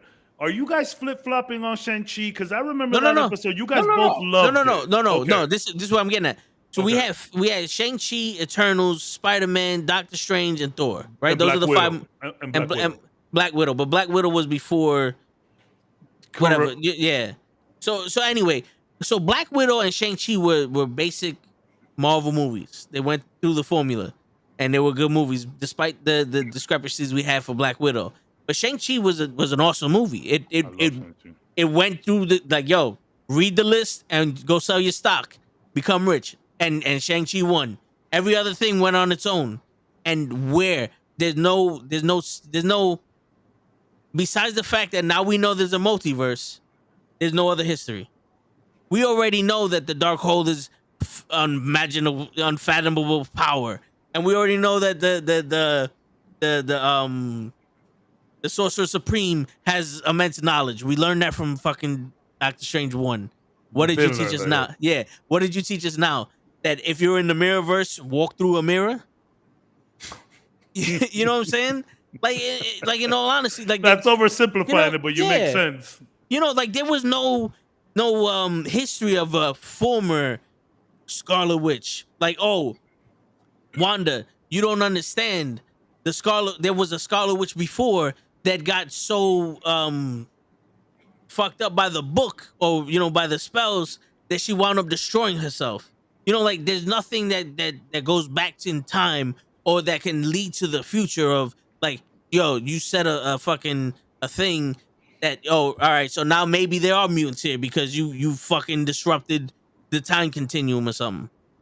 Like there is no story pushing, which again, I'm fine with. I'm okay, but maybe a little loose. Yeah, that's what I'm saying. Like, some of them need it. Thor is an original 6. If anyone needs the connective tissue, it's this guy. He's the last remaining of the original 6. If you take away Hawkeye, which he's done, based on Hawkeye the TV series, I think he's done.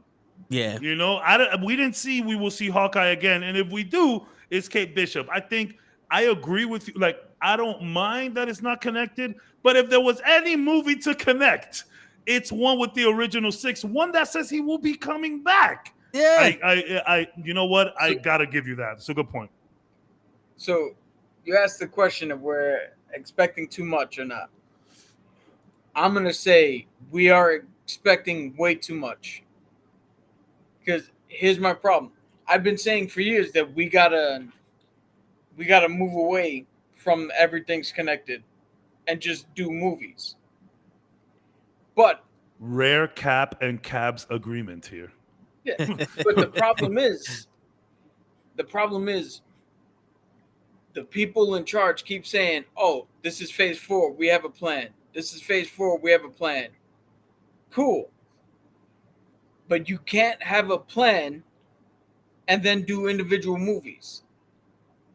Because the plan is everywhere right now. What's the plan?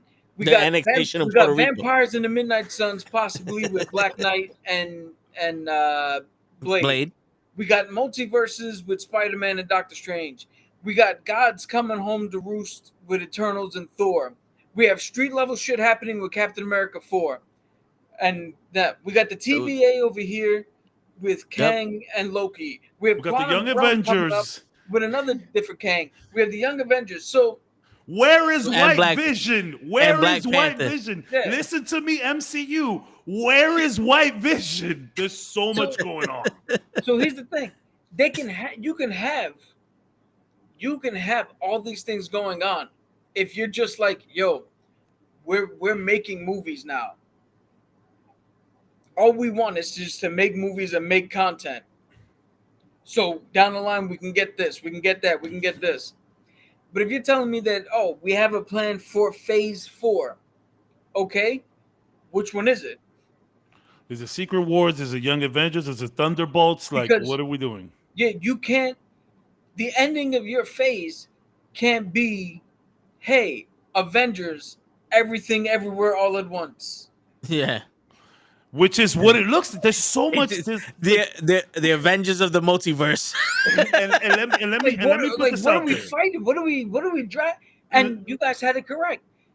Thor and Doctor Strange are the ones we all, like I said in the non-spoiler, they're the ones we already know about. So they have the most freedom to go, hey, this is pushing Phase 4 in this direction. I Where agree. Eternals and Shang-Chi Didn't really we have to needed to do that. pare back because we need to know these characters first before we move Yeah. somewhere. But now you're running into a thing where everybody's like, yo, is Phase 4 directionalist? Where the fuck is Phase 4 going? And, oh, we have a plan. We have a plan. Cool. Google Maps also has a plan. But when you open Google Maps and it's like 15 ways to get somewhere, all right, which road are we taking? Because I can't Yeah. drive them all. And there will be a lot of roads not taken because, and look, I want to make something very clear. I do not have 1 ounce of MCU fatigue still. There's been a couple rough movies. There's been a lot of great shows though.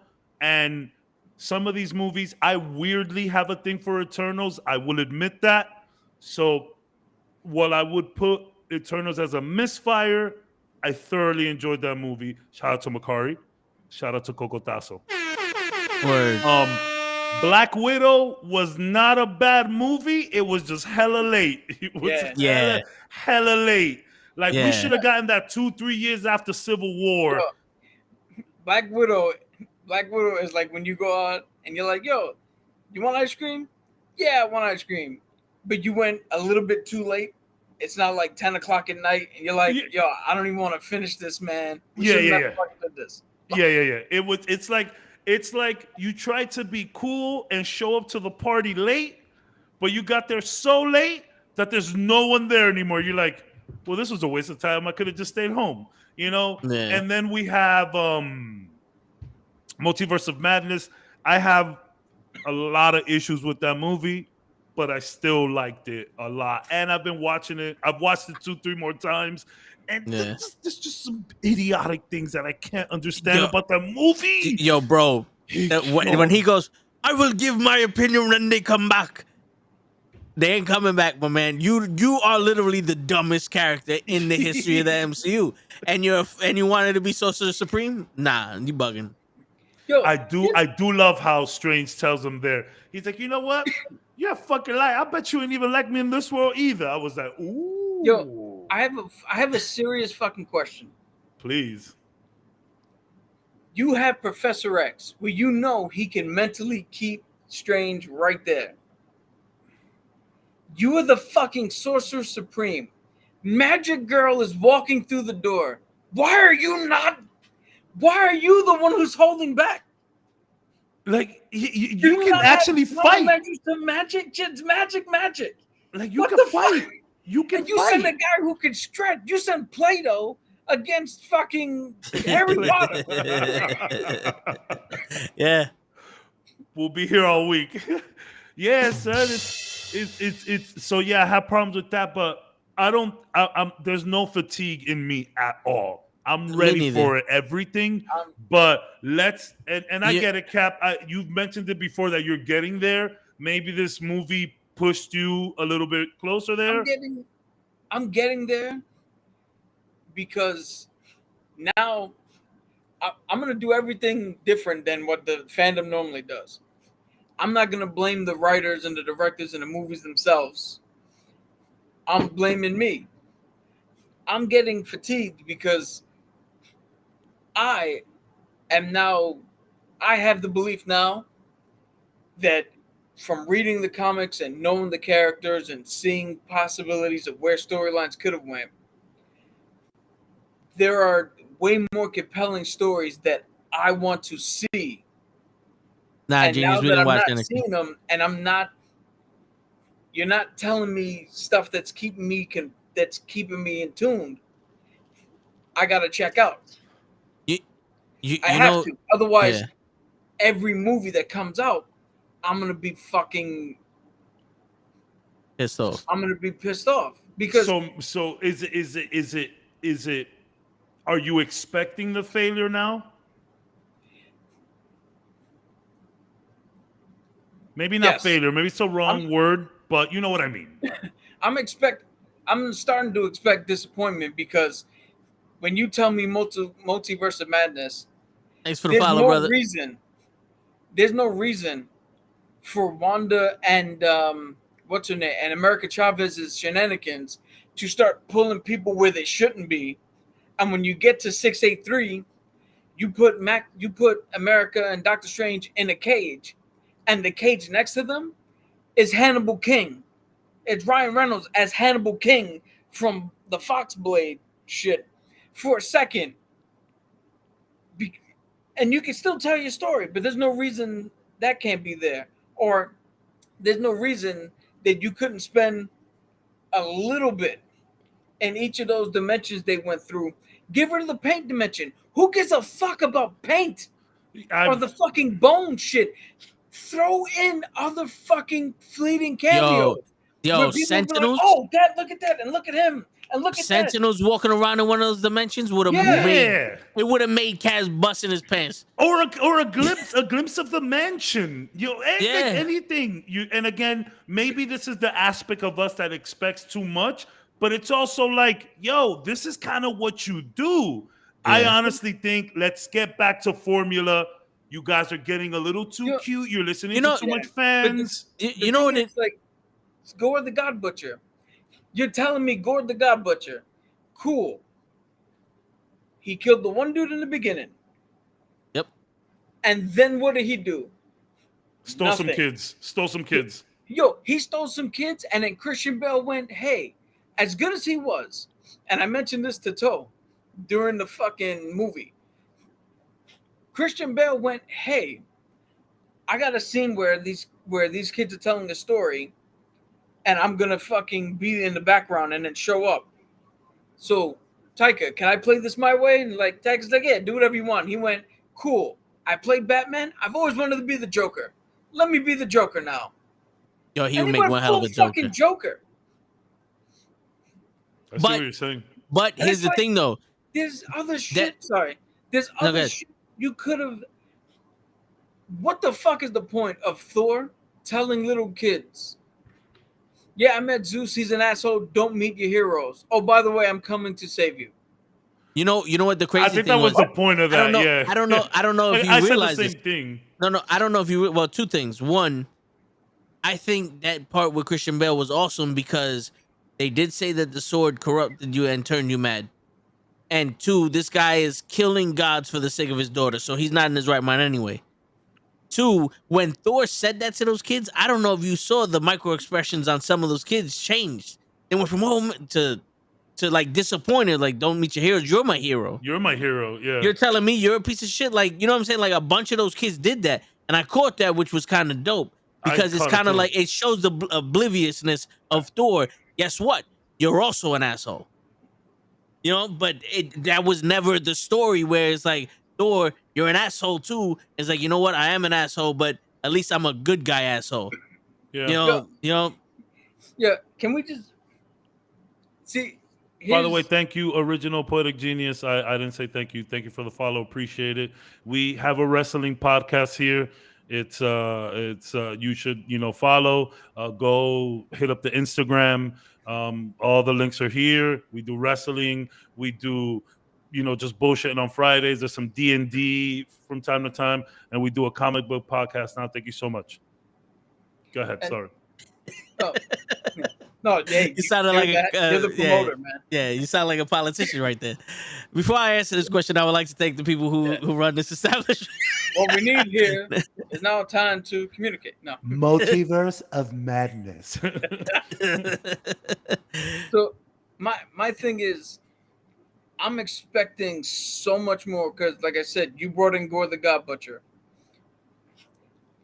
I'm expecting something deep, something theological, something that makes you question your own beliefs, because that's what the fuck movies are supposed to do. And we started there. You bring in Thor. In Endgame, Thor had to talk with his mom. about who he really is. He reached out and saw he was still worthy of Mjolnir. And when he brought it back, he grew to the point where he told Cap, no, this one's yours. I got Stormbreaker. So like Toe said, he grew. And then we get back to this movie, and now, am I still worthy of it? And I miss it. And yo, I don't care what you say, Cabs. That little stupid fucking love triangle between Stormbreaker and fucking Moliere. Yo, if that was true, yo, if I had a girlfriend, right? I'm gonna say something. And if I had a girlfriend and we went through something where somebody else from my past popped up and I clearly went, no, I got this now. She is my fucking weapon. This is me here. I don't need the other one. Okay. Until you see that other one with somebody else. Then you're like, wait a minute. Because that's how it goes. I think that's, and I'll let you go, but I think that's how the whole Stormbreaker thing. And again, I know it was a little goofy, but the part where Stormbreaker comes out of the hallway into the shot, I thought that was really funny. Yeah. But that's kind of the thing. He gave up Mjolnir. He gave it up. But then to see Mjolnir with someone else, and then someone that you used to date, you're like, wait a minute. And then that's a normal human reaction where you break up with a girl, you think you moved on, you the shit, fuck you, bitch. Then she pulls up with another guy, and now you're like, oh, yes, okay. That's like normal human. That's like normal man shit. Yeah, it's normal man. I'm not a fucking normal person, but in my head, you could have went back and picked up Moliere.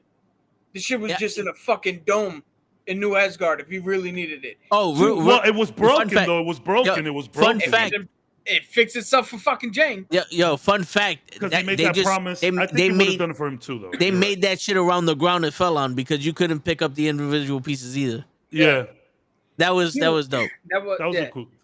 2, it's completely different. If I break up with somebody,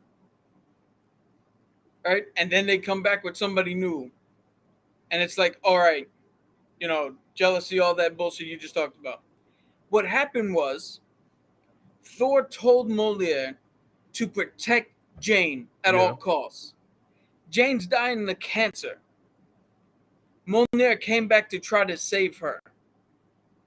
Toad said it to me. I don't know if he said it actually in our non-spoiler review or if we were talking afterwards. Why wouldn't Thor go, No, I said it to you afterwards. Why did that? There's something wrong here because it reformed for you.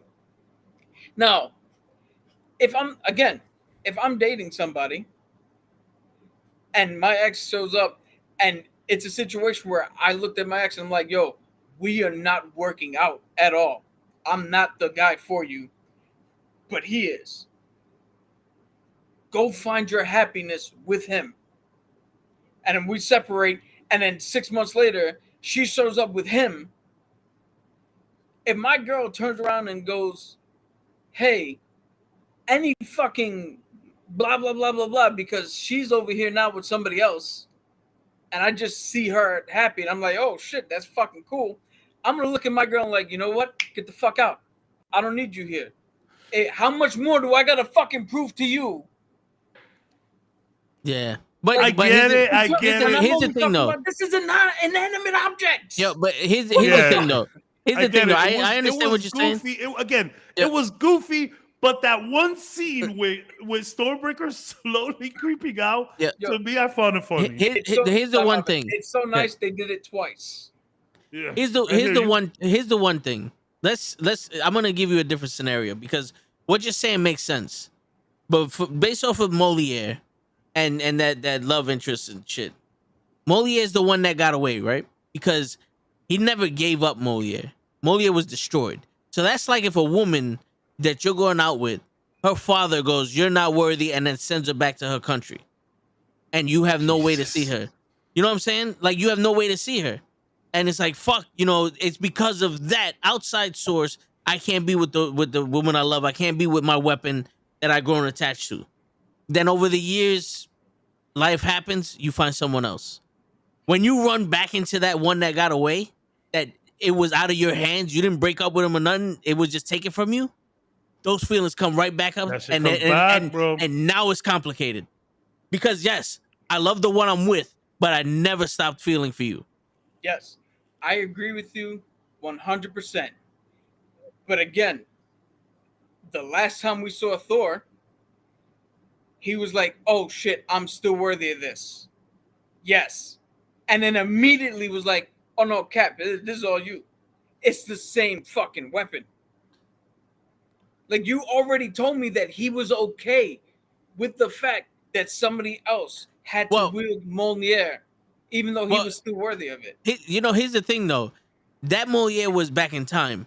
So it was like, all right, I'm worthy of this Mjolnir. But when you see your Mjolnir when it was broken and put back to pieces for her, it was like, this is where my thought process is like, why is it for her? What's wrong with her?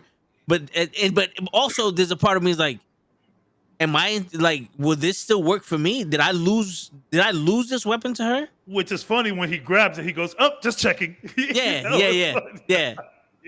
That I wasn't funny. mad at that. I wasn't mad when he just was like, "Oh, just checking." All right, boom. So again, I'm cool. Because that answers a question that we would have had if he would have never picked it up. I'm cool. Again, if he had made that thing where like, wait, what's wrong with Jane? Why is she wielding this? I'm with you. When he turned around and picked up and said, "Oh, I'm still worthy," cool, and gave it back. That should have been the end of it. Yeah, but what the fuck? We're on the boat now. The shit's not listening to him. And then Stormbreaker like shakes everything up, like, "Oh, I'm mad," and then he goes to have the talk with it. It's getting too cute at that point. Yeah. These are fucking. This is weaponry. This is not like this. I don't fucking get it. I don't get it, man. It was goofy, but I enjoyed it. But if you want to make it a relationship, this is why I don't fucking partake in it. Also, because if you want to talk about Stormbreaker being like his partner, I got hit with a fucking dying star to make you cut off the arm of somebody I work with to be a hammer. You know what the thing is beyond that. What are we talking about? If these weapons do have that connection to its wielder, why the fuck was it working for Christian Bale? Why was it shooting out the fucking the Rainbow Road? Well. So what do you mean? Why he was able to pick it up, or just working for him? Why was he able to get it to shoot the fucking the Bifrost to open up the thing? It should have been like, no, I'm not doing it. Like, you're not my wielder. Yeah. So I understand why he could pick it up because there's no enchantment. Yeah, exactly. There's no enchantment, and you could elaborate a little bit on that. I think it was weird, like, Stormbreaker should have just been like, no. But, and again, we're talking about something goofy, and this is the problem with this movie, these goofy tones, right? Look at what we're talking about now, about like these weapons having feelings and shit for everyone. And it's like, okay, well, if it is such a close connection, then why the hell would you just let the next dude fuck, essentially, right? That's what we're talking about here. Why would you just let the next dude fuck? And it is weird. I hear you. The Bifrost thing, him trying to open it with the Stormbreaker, maybe we could have something else. But I mean, he does kind of like take over Stormbreaker, and Thor needs to use that Thunderbolt to like chip at everything away. So maybe there's corruption. And again, it was goofy, but I really just the scene where it's creeping out. I keep thinking about that ridiculous scene. It's ridiculous, but I like it. It is. It's ridiculous. How much better would it have been had we take out the fucking love triangle shit? Thor runs into Gord at the battle, right? Where he finally sees Jane. Gord touches Stormbreaker, and you see a little bit of the black ooze go onto the handle and seep into the wood. Thor does this whole thing like, oh shit, it's Jane. Am I still worthy of this hammer? And Stormbreaker starts fucking up because it has the fucking corruption on it, and not because of some stupid, well, you're with that bitch now, so I'm not gonna fucking buy for. Well, no, we're just being stupid. I don't think that's why it happened. I don't. No, that's exactly why. That's what we're to infer, is that Stormbreaker wasn't working correctly because Thor was still trying to fucking. Yeah, Which it was which it was like if you have if it has that level of sentientness thinking to it, then here, it should also be empathetic as to why Thor would be like, "Am I still worthy of that one?" Like you it's mind-boggling just in the how dumb they comics. took it, and I'm now getting upset, like Cap Yeah, said, over the dumbest fucking shit. yo, This is why I gotta walk away. I yeah, have to walk away because I'm gonna yo, give myself a heart attack in the next movie when somebody picks up a spoon and the spoon fucking all of a sudden now Benz. it was enchanted and can now dig from here to fucking Mars in a tunnel that goes underneath the ground. Well, the Like, reality is that there is no spoon, so This is true. whatever Yo, whatever that's worth. real quick, I heard that in the comics, Molière actually turns into a sentient being and becomes the god of hammers. So Molière could be sentient. You know what I'm saying? I can see Molière reacting that way instead of a Stormbreaker. But I think the ridiculous jealousy triangle with it is Yeah. what kind of took, like You- Cap said, is what took Yeah. away from that whole thing at the end. you know what? You know what would have been awesome if you would have had like Stormbreaker fucking up because of something that what's his name did, God Killer did, right? Yeah. And because now Molière is there, Thor gets his hammer back, and he has Stormbreaker, but Stormbreaker's not working for him. And then maybe in the future movies, when you introduce Battle Ray Bill, he can be the ones like, oh, it's working for him. Why? Because whatever fucking reason you want to give. And then that's why Stormbreaker goes to Battle Ray Bill. And Thor still has his fucking Molière. Yo, that's another thing. As a comic book fan, knowing what Stormbreaker is really supposed to be is again what takes me out of that scenario that you're trying to tell me. Because that's like you walking up to me and like, yo, Cap, this is my new girl. And I'm like, oh, you don't know she was on H-Hub. You didn't figure that one out yet? Good luck. Yeah. Good one. You nailed it. Yeah, it's like you already know if this plays out in any regularity, like if Beta Ray shows up at all, he has to get Stormbreaker. Otherwise, what are you gonna build a third fucking hammer? Yeah, we did it for nothing. Gonna build a third hammer from We did it for nothing. Yeah. And also, here's the thing: if you corrupt like Stormbreaker, maybe the reason could be because they infected the wood, and the wood is a living thing, and they have to chop that off and give it an actual handle, and it becomes a little smaller for Battle Ray Bill because he fixes it and goes, you know what, you're worthy of it, or whatever the case may be. It does grow roots too in the movie. Yeah. Oh, and I didn't appreciate the shit he's riding it like a witch, and I know that's because of the joke that this guy made in Ragnarok. So, do you ride the hammer? Too cute. Yeah. It got too cute. It got way too cute. That's what pisses me off, because it's like you put so much thought into trying to connect the jokes from another movie into this one, and then you gave Thor his original outfit and all this other, Easter eggs that you threw in there, but not one of those fucking things could have been an Easter egg to something else. Like, in all honesty, yes, Thor's running as a little child wearing his original shit. That's dope. I don't need to see Thor riding the fucking Stormbreaker because this fucking guy asked him. But it would have been dope if you would have saw a celestial fucking or something pass by that planet, or you would have saw, you would have heard a story about something. That's another thing I told Cap after the review was, if all those goofy parts when he's doing the fucking Van Damme split in the beginning and stopping if all of that was literally told from the eyes of Korg, I understand why it's goofy now. Because when homeboy from Ant-Man tells the story, Luis. and everybody's like, I need a guy that could shoot webs up at his ass, blah blah blah, and then he could jump around, and like we know it's him telling the story. If Gorg is the one telling the story of the love story of Jane and Thor and that fight scene, I can completely accept him doing the Van Damme shit, because Gorg's an idiot anyway. Yeah.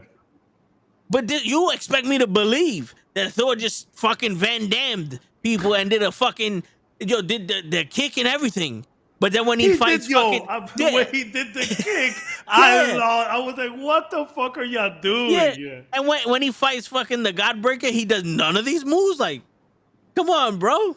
The kick had me like, y'all really did this. Y'all really took it there. Another thing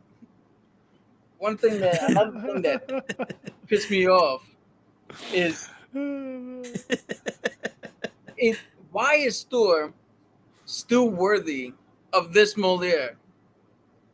He destroyed a fucking building for no reason. Like, oh, that's one of our sacred temples to our gods. And he just went in there and leveled it. He fucking Bifrost out of the building when they were like, no, take it out. Like, none of his actions, or all of his actions, are what he was doing before Odin was like, yo, if you want this hammer, you got to be worthy of it. So why is he still worthy of it? Yeah. He's doing a lot of stupid shit, but he means well.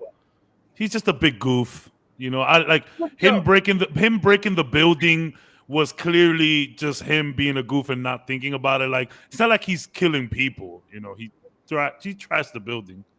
You know. Yo, Cabs. Yeah. Cabs. Are you gonna call me goofy if we head over to Miami? And you're like, yo, there's something wrong with my sink. It's leaking. And I'm like, yo, I can fix it. And then by the time you get, like, I'm like, yo, just give me a couple minutes. Go get the food with Toe, whatever. I'll have it fixed. And you come back and your sink's on the floor. There's water everywhere. I've broken a couple of pipes. Your couch is fucked up. Yeah, electricity's off. Are you you're fucking goofy? No.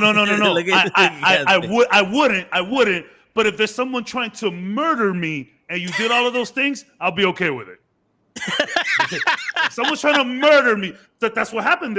They were trying to kill all of these people, and Thor was trying to be a superhero and ended up fucking everything in the process. He could have drawn them out. He could have went in there and not caused fucking collateral damage. You can lead them out my crib, you know.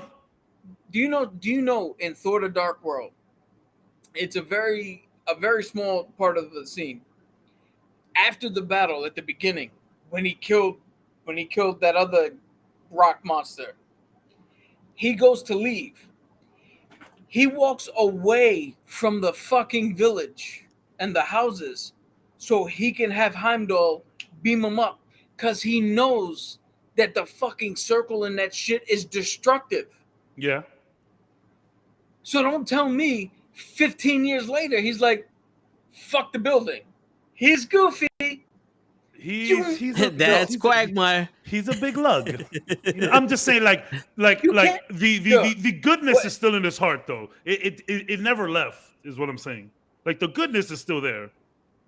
Yeah, goodness means nothing if you regress to being a fucking idiot. Again, I mean, that's how you see it, but you know, like the goodness in my heart, I try to fix your sink, and when you come back, fucked it up. Hey, it's the old saying. It's the thought that counts. You know? You're never gonna fix another thing in Cam's You're never gonna fix my sink again. And trust me, those people were just as over it as you are. Trust me, they were. But he still, in a doofy, goofy, real idiotic, destructive way, took care of the threat. There was just some collateral damage. All right. Next week, I'm coming down to Miami, and let's see how much you enjoy goofiness. My sink, but you see, that's malicious intent right there. Where Thor didn't have malicious, he was trying to do the right thing, but he's a big idiot. And I agree with you that he is too much of an idiot. We forgot a lot of, like, this movie made Thor forget about a lot of things that he had already learned, which is the big problem I think we all have, and what Toe was talking about. There's a lot of shit that he already, and like how Toe said, even with Doctor Strange, bro, you already gave up the knife. Yeah.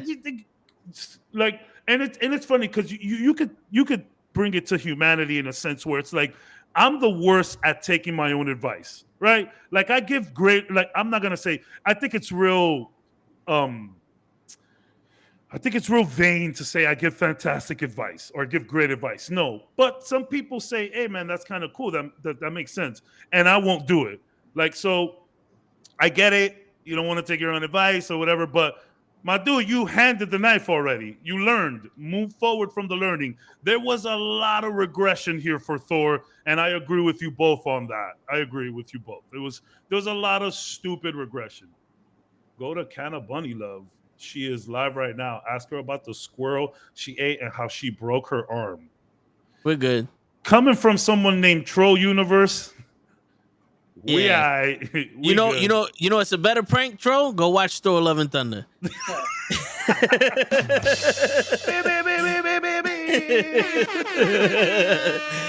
Shit. That was good stuff. That was good stuff. No. Cap. Legit. I completely hear you. He was a big fucking goofball for the point of being a goofball. So that's the thing. Memes and comedy. Memes are funny because they're dumb and relatable. Comedy is funny because it might not be that relatable, but it's truthful. It's real. You know what I'm saying? So and I'm gonna say it till the cows come home. It got too cute, and it would have been fun to see maybe a grown-up Thor who finally get to, like, can you imagine yourself, Cap, saying, "Oh shit, look at this. Goofy ass Thor actually learning something and working on his mistakes from the past." That would have been incredible. Yes, that one. I don't know where you're pointing at, but that I'm one pointing scene, at you, Cap. I don't know if we're in agreement, but We are. Go ahead. That one scene where he turns to the kids. Oh no, I was like, we're yo, not. yeah, that's what I'm saying. That one scene where he turns to the kids and is like, yo, I don't have a way out of this. You're going to have to do something you might not think you can do. But I assure you, if you believe that you will make it home, I can get you through this. Go pick up a weapon. And he even says, you are all Asgardians now. Yeah. There is no difference. We're all one. And he says in his thing, I now grant thee anybody who believes that they can make it home will be worthy. That right there is growth. That's character development. Yes, That's 100%. That's the shit at the end where I'm like, that's good. Yeah. When he turns around and is like, yo, I don't see a way out of this. This is scary, but I believe you can do this. You were born to do this. We're going to get through it. And when he tells Heimdall, yo, take him home. You got this. Like, I'm perfectly fine with that. But what were you? I'm curious to say. What were you? Yeah, I would have. Yeah. Peter Quill. Cap said that Peter Quill was the best he's ever seen. Chris Pratt play Peter Quill because he seemed like he grew up. Yeah. So the first 5 minutes of the movie, you get the thing where you see Peter Quill is like, oh, I love when he does this, when he does his speech. Yeah. Right? Because when Thor's, you hang around Captain America enough. I caught sarcasm from that. He's like, I love when he does a speech. No, there was an actual moment where he legit's like, yeah. Oh yeah. Okay, gotcha. This ends here and now. That bullshit. But that whole thing where he tells Thor, hey, you're gonna find your way. Look into the eyes of people you love. That right there sounded like a man who not only did I feel his acting was more actual natural, because sometimes the Star-Lord, he pushes a little bit too much, but he was natural. But that sounded like a man who got over it. Who has lost and has gotten over it. Yeah. He might still be looking for Gamora, but it's not in the forefront of his mind. He's not obsessed with it. He's understanding, hey, when we get to that, we'll get to that. But for right now, I'm here. Yeah. I have people with me. I haven't lost everything because I lost one thing. You know what it is, and I'm gonna say this, and I know there's a lot of fucking talk about men and women nowadays and all that other shit. But Peter Quill actually is handling his situation like a man. It's like, yes, I miss Gamora and I want to find her. But the here and now is I have these group of people, I have the lead, and we have to protect other people. So I found a way to cope with missing Gamora, in believing the people that love me is here, but I'm still gonna handle my business. Where Thor is handling almost like a child now, whereas I'm just gonna be just, I got all these powers, I'm gonna do whatever the fuck I want. But before you say something, Cabs, the ending of this movie would have been a lot stronger if they would have did what I said when Thor was like, "You can't be killing gods." And that last speech that Thor gave, instead of for repeating what fucking Christian Bale said was choose love when he was about to kill Natalie Portman. When he goes, "Bro, you can literally have whatever you want. Why are you gonna keep killing? You're doing this because your daughter's dead. Why don't you just bring her back? Why don't, instead of for taking everyone's life, why don't you grant life? You have ultimate power in your hand. If this is for love, if you truly love your daughter, why don't you bring your daughter back?" And then Thor could have been like, "Oh, but she'll be alone." Like, no, she won't be alone. And then, it would have been like, you know what? I lost somebody too. And, it's like, I'll watch out for her. Because if that's what if this is your purpose, was to be a man to man. If this was your purpose to get your daughter back or to avenge your daughter because to punish him, bro, I'll watch out for your fucking daughter. We can't lose. You can't lose yourself in revenge. Which is what happened, but Thor didn't take charge on that. Yeah. So did he really learn? And it's like, I think that's the point where we're all kind of leading to, where it's like, bro, Thor, how many chances are we gonna give you before you finally get it? I think people were just kind of over it. And then on top of that, we get this real goofy. Like, if Thor was this goofy in Ragnarok and a lot more serious, not a lot more serious, but a lot more understanding, and there was actually growth in this one, then we might not have a problem. What I wanted to say was, don't hold on to Peter Quill being this grown up, because Guardians of the Galaxy 3 is going to come around. He's going to be a big goof and you're going to hate him again. Oh, no, yeah. No, two things. One, as I was saying earlier, had Gore the God Butcher had a more dynamic story and a more fleshed out, and the whole playing with theology theme, when he gets to the end and it's like, yo, why don't, instead of going to death, bring your daughter back? Gore's absolutely right. I'm gonna bring her back for what? She'll be alone. None of the gods are gonna fucking help her. Why would I do this? And it doesn't make any sense for him to look at Thor and be like, well, I'll fucking do it. What? Why? Who the fuck are you? I don't. Well, what if? Okay. If there was a case, like I said before, if there was a scene where you could still make the case, oh, I have to kill all of them because they're feckless, but you make a scene where you understand what faith truly means, and although you didn't get the exact help you wanted, you got the exact help you needed. Yeah. Then when Thor makes the case, like, yo, she won't be alone, you could see where he goes, well, this is what I want, but this is what is necessary. So I'll bring her back and hand her to you. Yeah. And two, the second thing I wanted to say real quick, by the time we get to Guardians 3, I'm going to be sitting here going, the only reason why I saw it is because we have a podcast on Tuesdays. I'm gonna be at the rate we're going. Yeah. At the rate we're going. At the rate we're going, I'm gonna be like, did you guys see the movie? Yes. What did you think? Like the great quote that Dave once said. What did you think of it? It was a movie. Yeah. Or what if this is one of those things where it's like Thor's trying to find his purpose, and it's back to just being the symbol and the protector of the universes. Like, here's the thing. Cap, something happens to you, and now you hate all bus drivers, right? You hate all bus drivers with a passion. And then one of them turns around and proves to you that they're not all the same. And then you can at least respect one bus driver, and it can break your hate.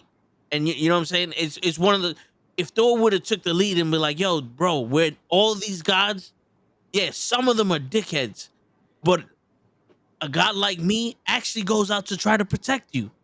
We can't be everywhere, but there are gods that protect people. And Thor's trying to show him that yes, even though some of them are bad, not all of them need to die. And to prove to you that that you can trust in the gods, I'll protect your daughter. Some like one of those things is like I'll be the symbol that you were you're betrayed on. I'll be the guy. I will be the god that you were looking for. Yeah, you know what I'm saying? Like it's like even perfect. If he turns around like your God failed, where I won't. Yeah. Yeah, like I actually give a shit. But no, you gave us screaming goats. Yeah. Which when they landed in the planet, like hilarious. When it was zooming out and it was complete silence, and the last thing you seen before the next thing is that was it's just little, I'll give him that. I'll hilarious. Give him that. I'll give him that. But not every part was hilarious. No. Dude, I honestly watching this movie, I felt like Valkyrie. Valkyrie looked bored as shit the entire movie. I was disappointed in Valkyrie. And then for some reason, they went, hey, you know what would be funny? She has to do an Old Spice commercial. And I'm sitting here like, why? Why does she name one fucking world leader that does fucking commercials? Yeah. Every place is a fucking tourist place. People go to fucking Europe all the time. People come to Jamaica and feel alright. People go back to fucking Israel to go to the motherland and see the birthplace of religion and all that shit and a pilgrimage. My aunt went to a pilgrimage to go to the Wailing Wall to fucking pray and all that shit. Netanyahu's not out there selling yoo-hoo and shit. Why is that necessary? The Old Spice commercial, the commercialization of New Asgard is the joke, but that doesn't mean it sticks. Just because you find the reason to something doesn't make it okay. And not for nothing, I got Harry Potter vibes from New Asgard. I don't know if y'all did, but I got Harry Potter vibes. This shit floating everywhere. The brick fucking roads. I don't know. It just felt like this is Harry Potter. For some reason, I'm not expecting a fucking city made out of gold, but like, all right, come on now. If you're the king, remember, because after Endgame or after it was Endgame that he left with the Guardians, right? Yeah. So after Endgame, everyone like Thor was like, "Yo, I'm gonna go on my own," and then Valkyrie's on some. They need a king. We have a king. She steps into the role of I'm not the king. I'm the salesman. It's like, at what point do you sit there and go, all right, she's a good ruler besides the fact that she made it profitable for everybody? And also, isn't her fucking sword supposed to be some powerful shit? At this point, what does she need a thunderbolt for? If the thunderbolt does nothing, you don't need it. You don't need Thunderbolt, like, I wish maybe can I see like a big Kamehameha blast come out of the Thunderbolt so that we could get at least like, okay, yeah, there was a reason to go and get that.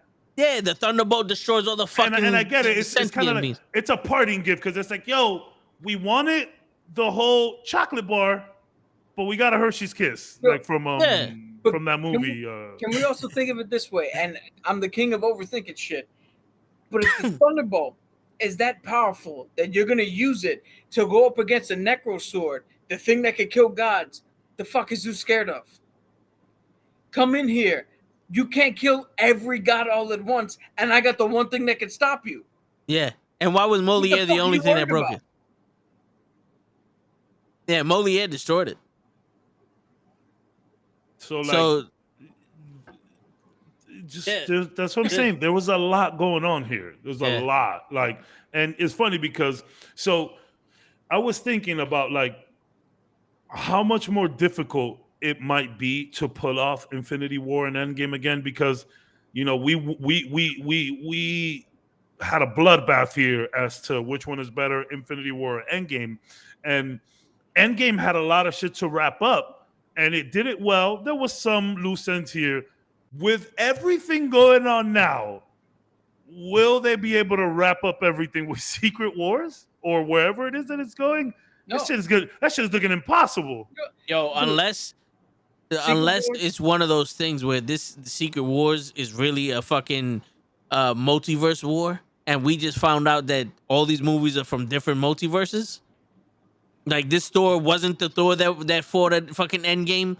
That would piss me off. Yeah, I know, but I'm just saying, like, we still have the Skrull and now the Kree from fucking Miss Marvel, And then there's we Secret have Invasion yeah. too coming. Not Yeah. the Secret War. we have Celestials, and now we have the gods with Hercules coming down to fuck everybody up, and to get Freddy Krueger back into life.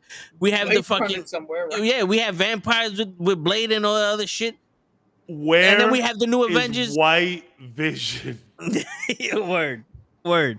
You know, like in all honesty, this is where I say you don't need to tie everything together, but you need to show me Focus. the future. Show me focus. Yo, like, where's the focus? One of the greatest directions I ever got when driving was in Hunts Point. It was me, Cap, and my uncle.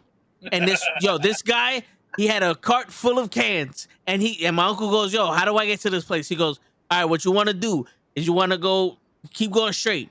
There's gonna be a hill. You gotta go up the hill, and then after up the hill, there's a down the hill. You know what I'm saying? Like, I want to see the down the hill. We're up the hill now. I want vision. I want to know there's a down the hill after we go up. So, and there's no smidgens of the down the hill. It's like we're forever going up. I want to know the next step. The next, if you're gonna take me on a ride, you go bing bong. Fordham University's next. back to formula, guys. Well, no. Yeah. In all seriousness, I completely agree.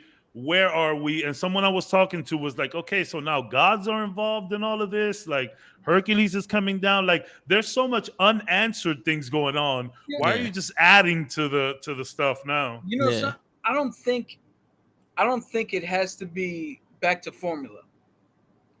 I think it just has to be stronger writing. Because if we look at the movies compared to the TV shows are a longer format. So you get a longer time to develop characters, to develop a storyline, to make us 100%. care.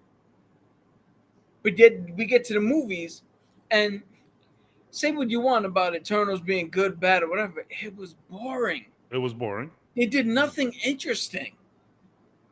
Yeah, I feel like Shang-Chi was the first time you got to see like actual martial arts. That was cool. So that was cool.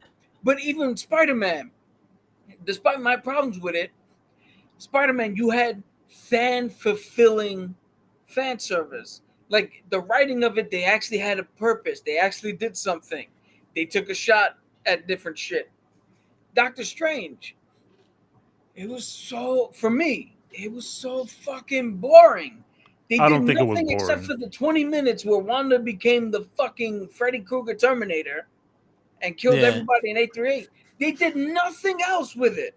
I think they're rushing every movie. Like the thing is, the reason why movies like Goodfellas and The Departed and Godfather and Rambo are such good movies is because they take their time in the movie. Let's make clear the first Rambo. No, yeah, that's what I said. But you know what I'm saying? Like they take their time in the movie. Like even let's say Rocky.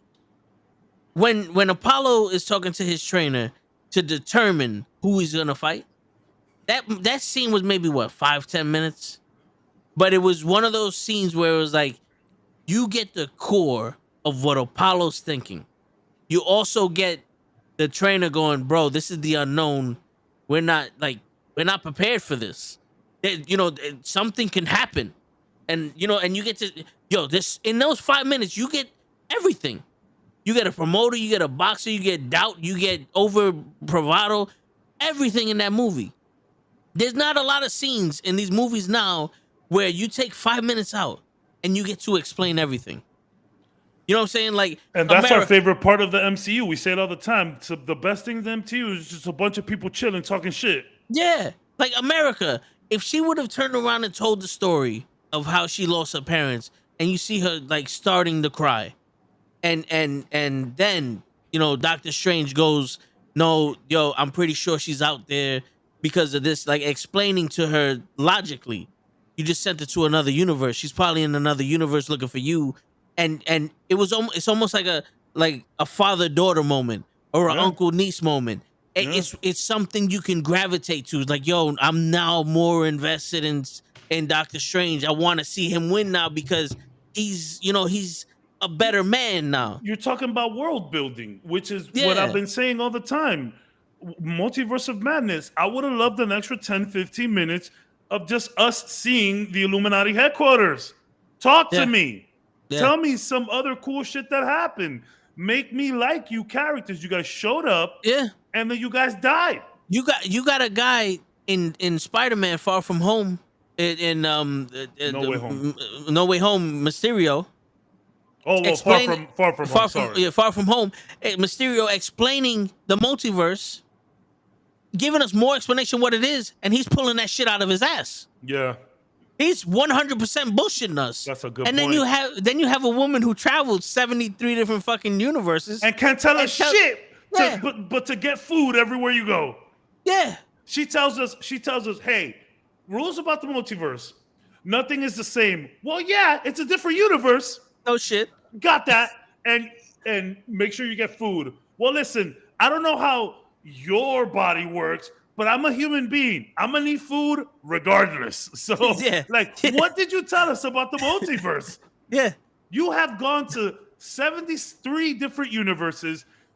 Maybe you can't control your power, but let me tell you, you have pinpoint fucking accuracy as to where you need to go. Like, why didn't you end up in the Paint universe? So it's like, you know so much about it, but you didn't tell us anything. And Yeah. a good point that you're making here, Mysterio, who is just like a great villain within his own right, but we're probably not going to see him again in that form, just telling us everything. And then the funny part about it is that you have the Skrull acting like Maria Hill and Nick Fury, very funny joke in Thor Love and Thunder, by the way. I'll give him that one. You have them like, yeah, don't listen to this multiverse shit. It's that weird parallel where it's like, give us, again, I'm down for an extra 10, 15 minutes here and there of just world building. And it's like, I guess you could say, oh, well, Korg was doing that at the beginning of the movie. No, he wasn't. He was telling the story of Thor. That's not world building. Yeah.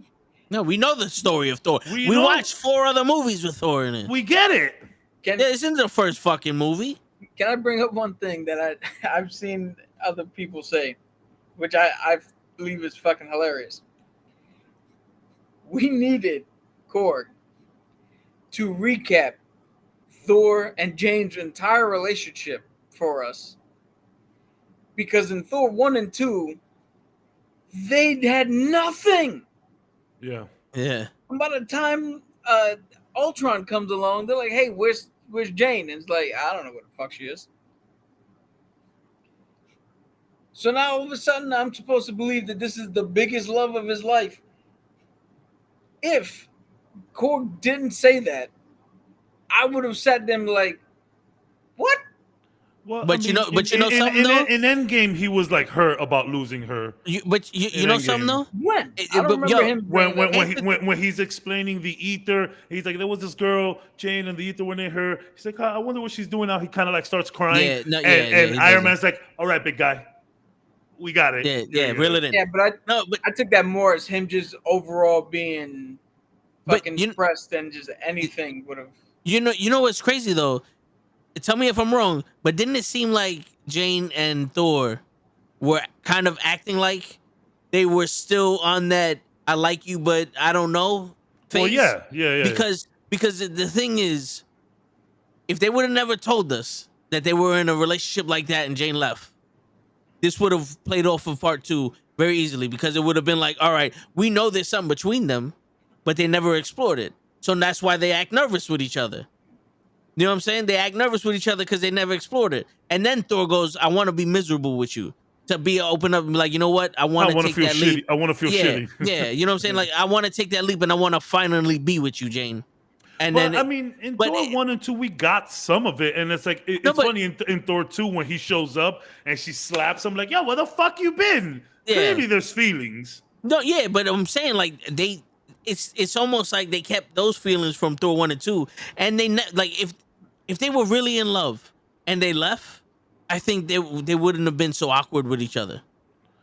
I mean, You know, seeing each other after so, I think the awkwardness came from this like insecure feeling of like each of them. Like the last time she saw Thor, she not only loved him but idolized him for what he did. The last time he saw her, she was just a human. So now he sees her and she's all Thored out, and he sees her like, and she sees him like, yo, I used to kind of look up to you, and here I am doing all of this jumpy shit. You know what I'm saying? Yeah, but so there there was is that never, awkwardness there. but there's never a moment where they like embrace, and you can see that they still love each other. There was It's that almost part like- in the it's ship where almost- they were like kind of about to kiss. Yeah, but that's still, to me, that has the feeling of they're still new. Like they never took that step. Like it's still the beginning. You know, like I when mean, you're they haven't trying seen to each when other you're in a trying to, while. They haven't you seen each know, other like in a while. you've been talking to this girl for a while and you develop feelings and you're like, I like.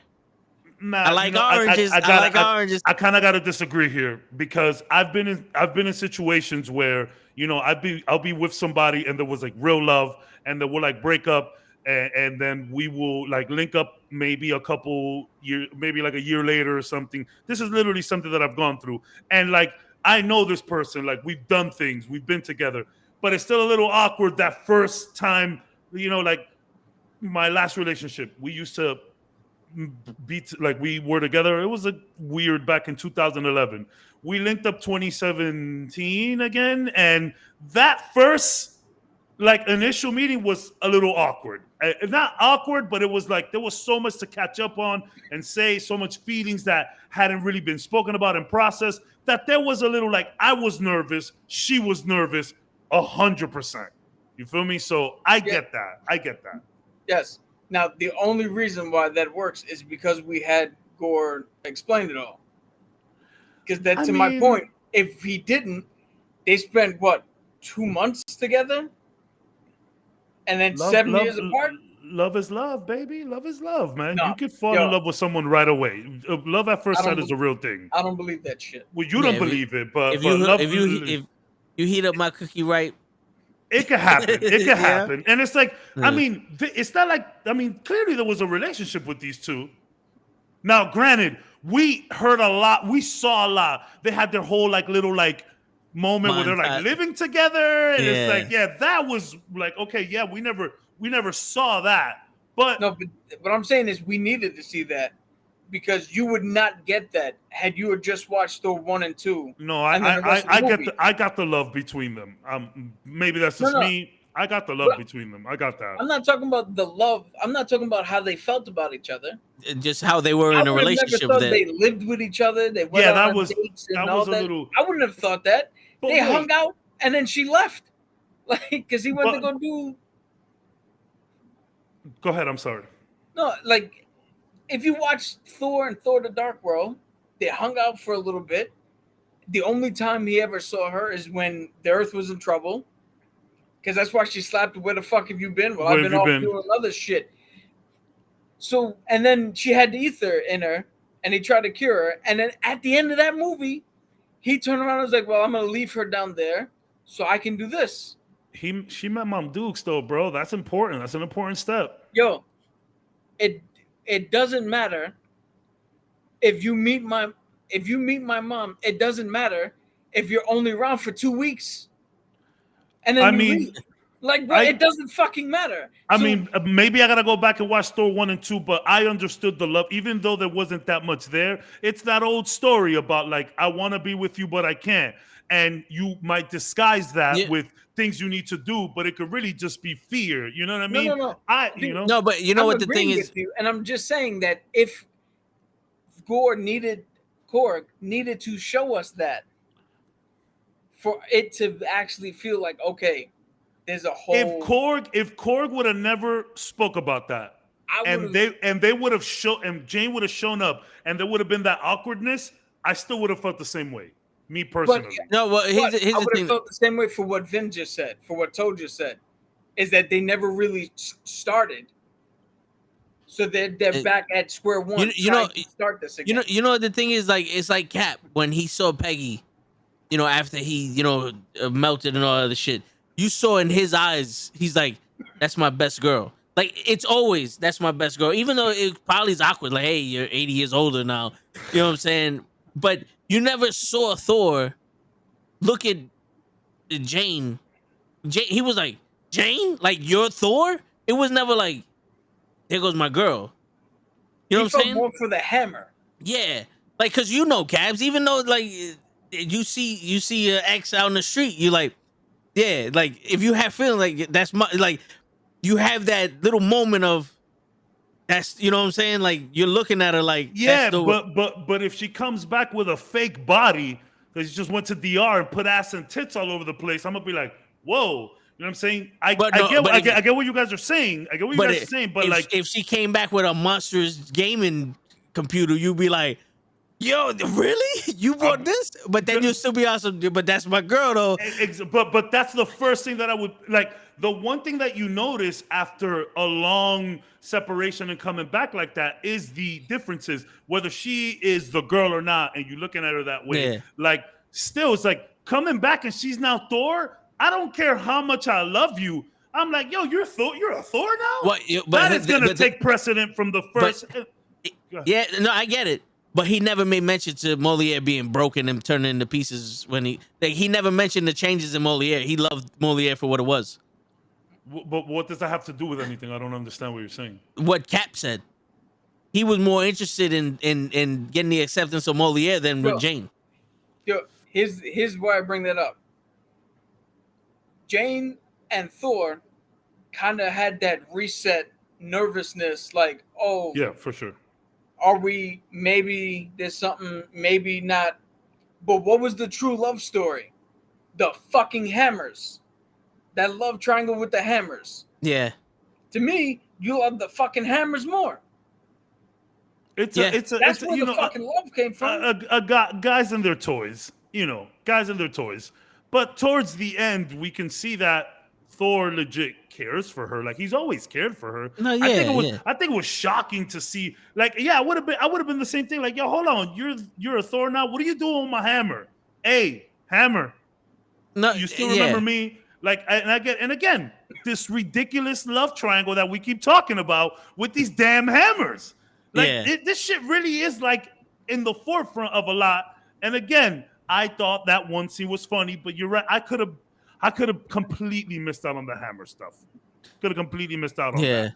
But I mean, although we didn't see much of them, I always felt the love there for sure. Yeah, I always felt it. Whether Korg said it in his story or not about them two, I always felt it. I felt it. I felt it. Like, listen, it was already written in stone from Thor 1. Jane was his girl.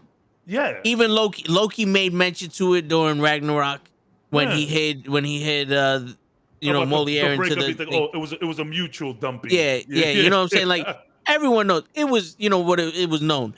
I cared I didn't need to see them living together and growing apart because of something that they didn't actually fucking address. I think it would have been. You're right. I think it could have been much more better if we don't hear. I mean, I don't know. Like, if we didn't hear nothing, if they just met, if they just like ran into each other. Here's the thing, though. With this story, with this story in particular, their love story, it's like a fighter. You either got to be all the way in or all the way out. You can't be in the middle of somebody's reach because now you're fighting in their zone. You got to go all the way in with it and tell us the exact exactly how Thor and Jane felt about each other. The discrepancies. Like if this wasn't a story that Gorg said or whatever the Rock said, and this was a flashback, like Thor's having a dream about Jane. It's a flashback of their thing and what's happening. And you get to feel this, like physically feel their love, and then now you get the nervousness because you're in it, or you just straight up like, yo, fuck it, we're not even gonna tell you about them living together. It's one of the or you can't be in the middle with this. I have to feel what you're feeling if this is an emotion.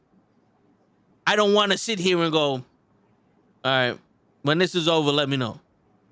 I want to feel it. I felt it from the beginning with Jane and Thor. Yeah, but the same maybe that's just me. No, I meant like that whole relationship. The, the relationship that you conjured up in this movie between them two, I need to feel it. Like the same way I felt this guy dread losing his daughter and hating the gods. I felt his torment. I felt him going, but what? Like, what am I gonna bring her back for? There's gonna be nothing. Like I felt the decision he had to make. We got that later though. Like Yeah. I'm asking, we got that later though when he finds out what Mjolnir is doing to her. I think that's when we got that. Yes. Maybe it was too late. No, but the thing is, we didn't get it. Like this is that scene is where you go all in. That scene is where Thor goes, yo, listen, Molia is hurting you. If you do it again, you're gonna die. And she goes, but I have to, like whatever the case may be, we got a mission.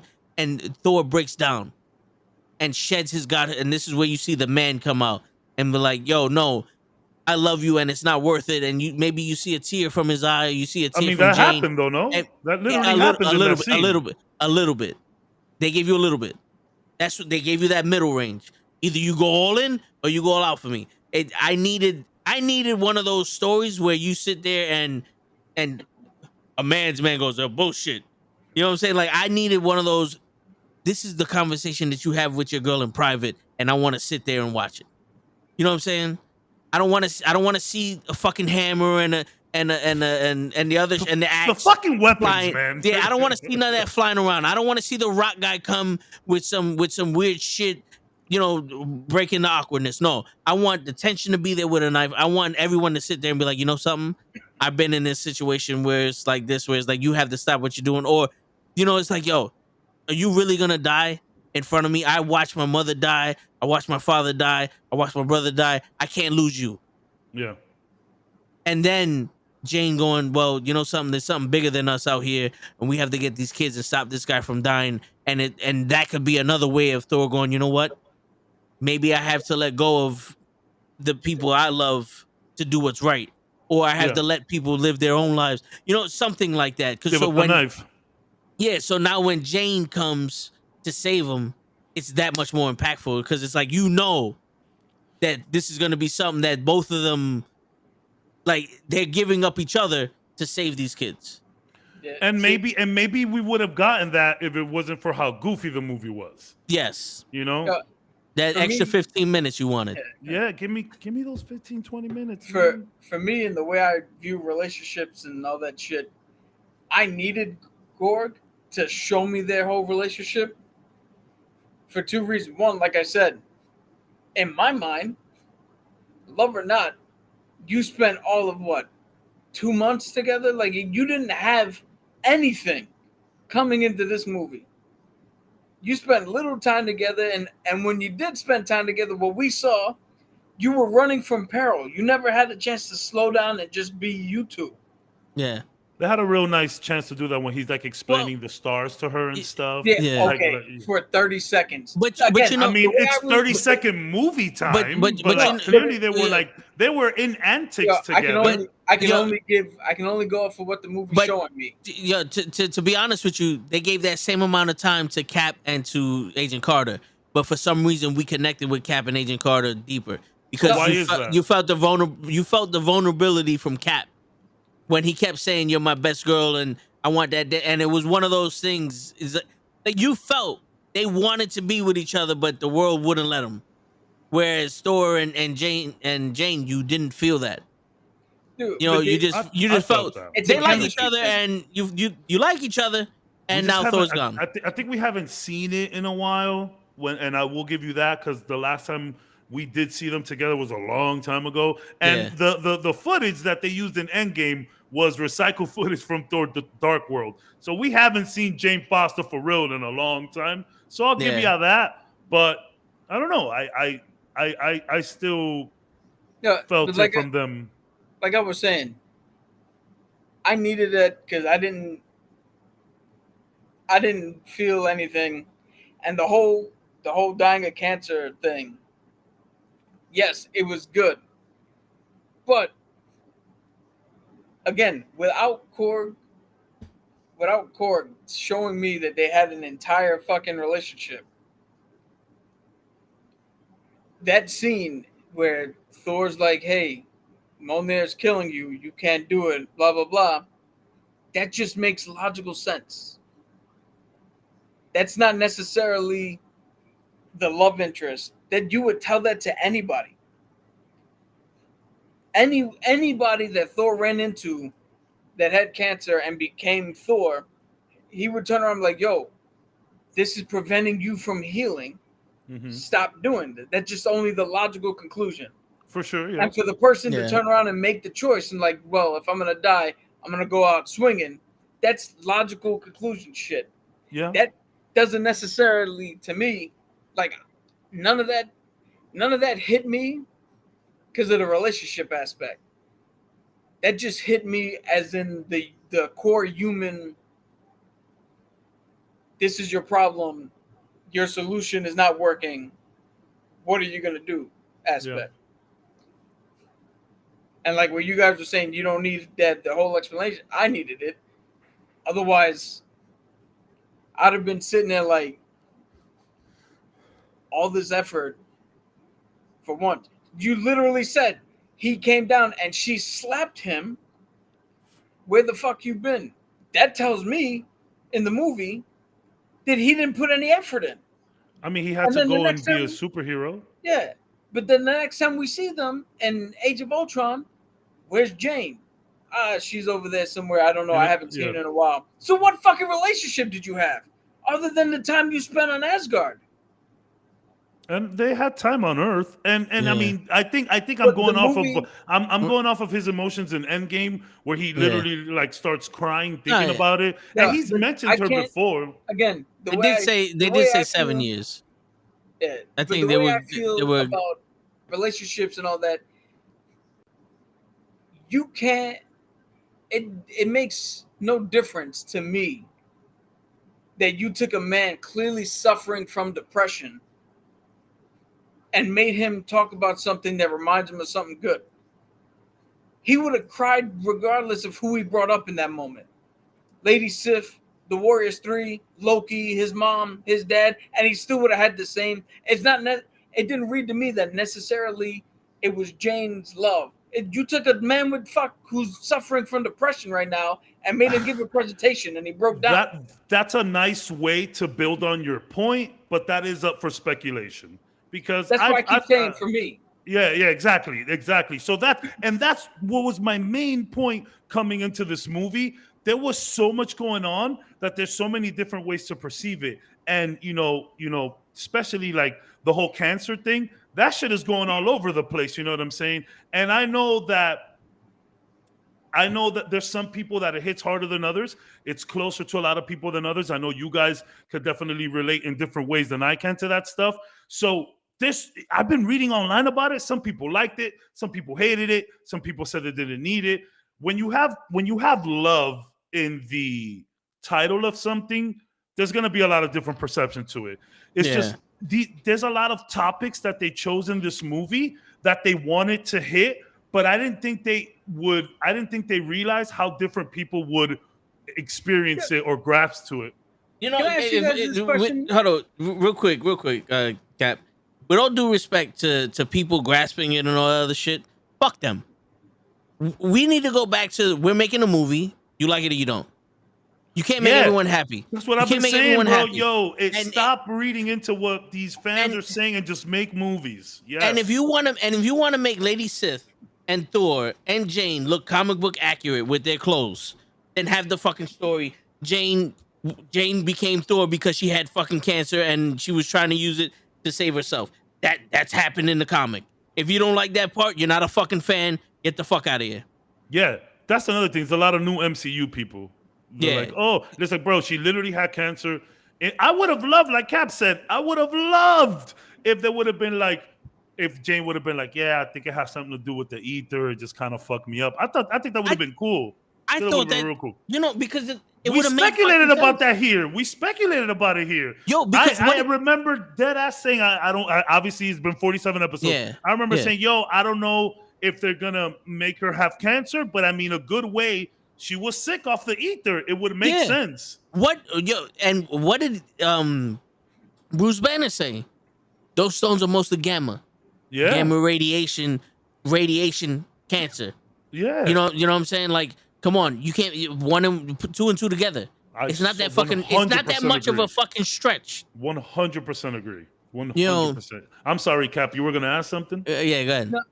I was gonna ask if it read the same way to you guys, because it read to me that at the end of Korg's, when Korg's narrating the end, the Love and Thunder had nothing to do with the entire movie. It was just now Thor has this kid, she's the love, Literally love. and now Thor's the thunder. Yeah. That's literally what he said. Well, Love and Thunder could have meant a lot of things. Yeah, I think that's the literal sense of it off the title. I 100% agree. There's literally love. The girl's name is Love, and he is Thunder. Yeah, the literal way. But the way I read Love and Thunder is literally you have this like romantic drama comedy thing going on, and then you have all of Thor's stupidness on the side. That's how I read it. Yeah. That's how going into it. That's not what I thought. But what I'm asking you guys is, coming out of it, what the fuck does the girl have to do with Love and Thunder? Her name is Love. Was that the name they gave her? Yeah, that's the name they gave her, and she is. There's no traces of this girl in the comics, by the way. Yeah, and she came back. No, she is. She's Singularity. Okay, but like in the way that they're doing it. So Singularity, Eternity's like little sidekick or whatever. And the Living Tribunal runs both of those people. So this is the iteration of her. Okay, because there is no love. There is a Thor's daughter, but she wasn't named Love. But she was brought back from the death because of love, the love that her father had for her. Yeah, I think that's her name. Right? She's the Love, right? Yeah, that's what I thought. Yeah, but you know what I'm saying? Like I can see the name and shit like that. But to me, it's like, real quick, we got 10 minutes left, so I'm gonna summarize at least Doctor Strange and Thor, my opinions on both of them. No. I know who Singularity is, but I'm bringing it up for everybody else who doesn't know. Yeah, okay. I know she is, but like I didn't think that that's what they were doing with Love. I didn't know that that's the way they were going about it, which makes sense because she came out of Eternity, or was brought back by Eternity. So with 10 minutes left, we can give our opinions on what we think the MCU is gonna happen next, or what our problems would be with these movies. Go ahead, Caps. Before you go, I thought Lew was gonna come back. I hope he doesn't feel like I fucking kicked him out or something. I just say, get home, get situated, get in here. Yeah, he hasn't hit me up in the chat either, so I don't want him to feel bad. My bad, Lew. I was just I couldn't hear you. It was crazy. I was just like, get home. Maybe he's far. I don't know. I don't know if he takes an hour and a half to get home, but or maybe he got home and just went to sleep. Yeah. So I think what we need to do is we need to go back in time to stop Cabs from kicking a layout. Yeah. We're gonna create an alternate reality. The TVA is coming. All right, Love and podcast. Cabs, aka Thanos. Yeah. Go ahead, Tomaba. All right. So real quick, I think the problem with a lot of these movies, sans, even though I know Cap likes to say the word sans Shang-Chi and Eternals. I think the problem with Spider-Man, Doctor Strange, and Thor specifically is they're trying to put too much with not enough. Like you're doing too much with these movies and not giving us anything. Like you say you have a plan. I think your plan is to throw everything that people already seen in these movies. Like Doctor Strange, we get a what if Doctor Strange. Then we get the relationship with him and his ex-girl. And then, we got America, and then we got Wanda again. You gave us what if WandaVision and then a new girl where there was no growth in the new girl, and you kept talking about the shit we watched already in WandaVision with the Scarlet Witch. And then and except with Vision. And then we get a relationship with you and this girl again from Doctor Strange 1. It's like, yo, bro, I would have loved to see more fucking Han being the Sorcerer Supreme than you and your fucking girl. I honestly don't give a shit. Like, this is the relationship where I was saying you either go all in or you don't go all out. These motherfuckers didn't go in. They didn't do nothing. And they just expect us to care. I don't give a Christine shit. and them, you mean? Yeah, with Christine. Yeah. Yeah. I don't give a shit how he feels about Christine. That connection that you guys have, you never elaborated. That was worse than Thor and Jane. At least Thor and Jane, they shared looks. Doctor Strange literally felt like Doctor Strange was just a man, and Christine was around him because she liked him. Like that was an abusive relationship in my eyes, and I'm not gonna support an abusive relationship. So I don't give a shit. And then I didn't need that. What I needed was some more fucking multiverse of madness. You know, that's what I needed. Thor: Love and Thunder. You're putting in too much jokes and you're putting in too much shit that's related to a comic and related to other movies that happened already. I don't need to see him fly in a broom because you asked him if he flies a hammer. You're obviously an idiot. We don't need to elaborate more on you being an idiot. Yeah, we don't need to elaborate you being more on an idiot. Okay, you gave Thor his original costume when he was a baby. That's not impressive. You know, like if Loki would have did that shit in the second one, if he would have just changed the way he looked and gave him the original shit, okay, cool. I get it. That's dope. But I don't need that shit here. I need you to push the story. Like we have a god killer and we have gods. Explain the gods. Explain the Celestials. The Celestials were looking in. Yes. They were looking in at at Zeus talking. Yeah. Who's now explain the hierarchy of that. Are The Celestials they just guarding that? Yeah, like are the Celestials the same as Zeus? Or are they the ones that protecting this area because they have to protect the gods because the gods are protecting the intelligent life on the planets the same way that the Eternals are? Yes. Are the gods Eternals? Like these are questions that I would have loved to at least be, brought up on. Yes, Toe. Yes, Toe. Stop making these movies as if the people that are gonna watch it, this is the first time they're ever gonna see these people. Fuck them.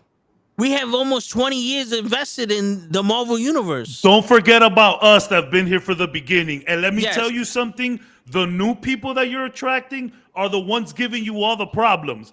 The people that are upset that Jane has cancer because they didn't read the comics. You know what I'm saying? The people that are upset that they think you're minority casting or whatever with Kamala Khan because they don't understand that she is Pakistani in the comics.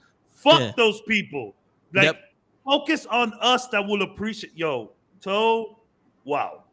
You nailed it. Now, one thing, not that I disagree with you, but because of the title of this movie, I was expecting exactly what I saw.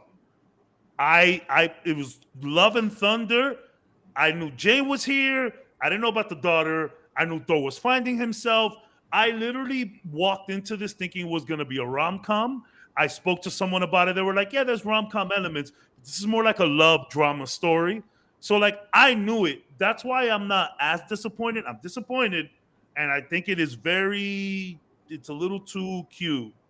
I'm going to have to explain that one day to people who don't get that. It's just a little too cute, but I totally expected this.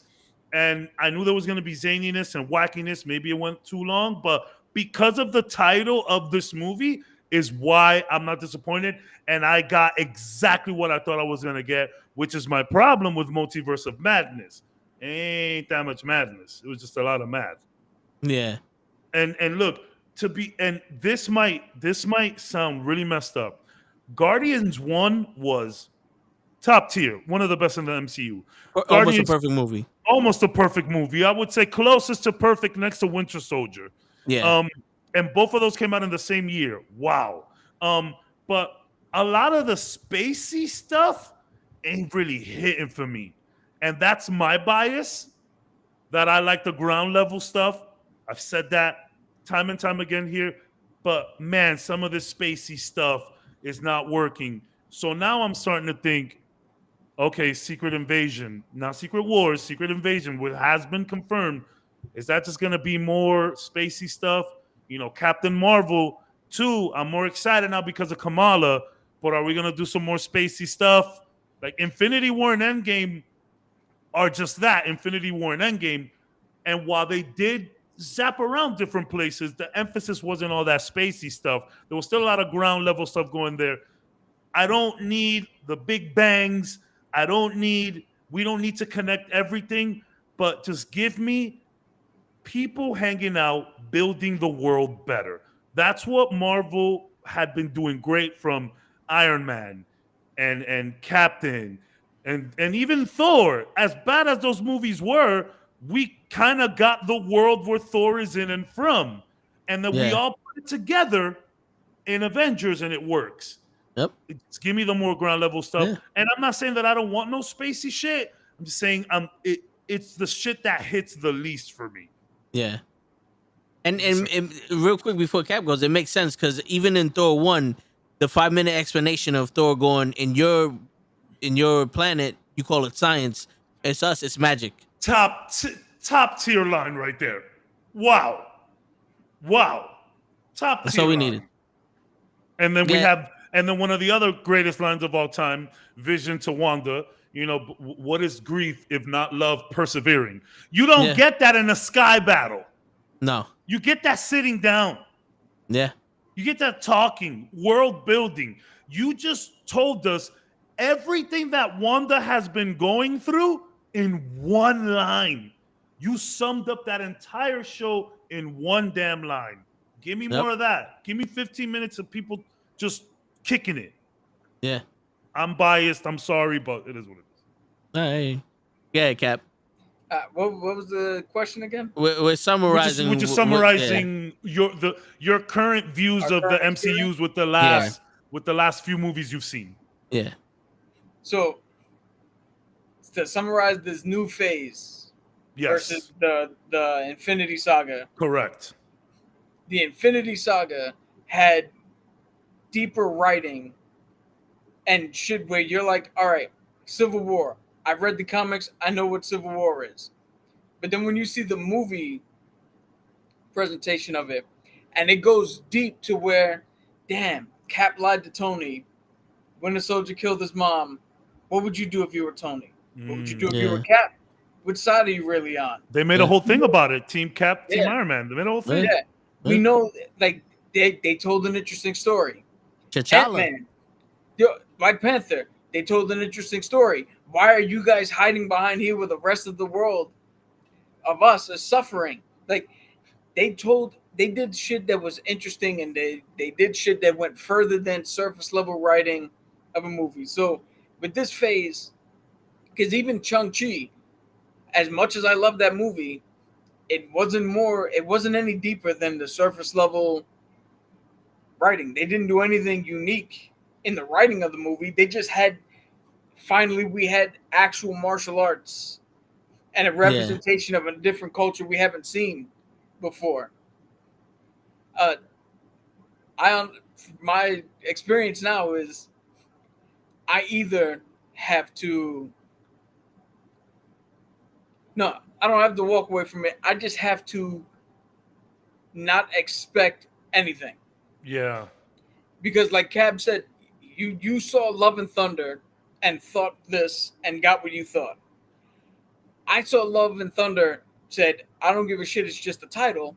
Gore the God Butcher, Jane is Thor. I know what those mean. Nobody gave a shit what that mean. They didn't care what that meant. They just made a movie. Doctor Strange and the Multiverse of Madness. I know what those words mean. They didn't care about that. Eternals. We have the Celestials. We have the Eternals. I know what those mean. They didn't really do anything with that. So from here on out, my experience and my expectation is I just have to go watch a movie. I have to treat this like Fast and the Furious. I can't go in and expect a deeper level of movie, a deeper level of writing, something that's going to get me, that's going to open up the conversation within myself as to which side of the, do I agree with the villain? Do I agree with the hero? Do I agree with the situation? I just have to go and watch pictures on the screen, flash and move. I hear that. Because I keep going in with the expectation that, so what Secret Wars is what we're saying, like the next big thing, right? That we're all hoping that this is all going to. If I walk in with the expectations that we're getting Secret Wars where Doctor Doom is in charge of Battle World and he becomes a god and he has all this shit, but we wind up getting Secret Wars, the original run that Caps keeps talking about, I'm gonna be fucking pissed regardless of how good that movie is. I hear you. Because I know how fucking deep the story goes. And you're never gonna reach me when you tell me, hey, this is the storyline we're gonna base this movie off of. And I go, I know everything about that. You're never gonna reach me when you go, we're basing it off of this, like we're basing a true story. You know, every movie is based off a true story, but it's nothing close to that. So my experience with Marvel films now is I just have to show up, sit in a seat, watch pictures on the screen, and then come out and like, did the pictures on the screen add up to something cool? And I got to stop worrying about storytelling because it doesn't look, until I'm proven wrong, it doesn't look like the storytelling is going to go as deep as I would like it to go. Yeah. And I'm completely, I hear your point 1,000,000%. I will tell you this though. And again, it's not that I wasn't hyped for Love and Thunder, but I at no point saw this as some kind of needle mover. I really thought this was just kind of wrapping up Thor. I honestly thought we were going to get a lot of setup into Guardians 3 with this shit. I honestly, like the way everything has been set up, I really thought this was going to be Thor's last hurrah. That's what I got. Am I bugging, or was there As Guardians of the Galaxy movie that's supposed to come out? I thought this was it. Okay. I thought we were supposed to see the As Guardians of the Galaxy. That's what I thought.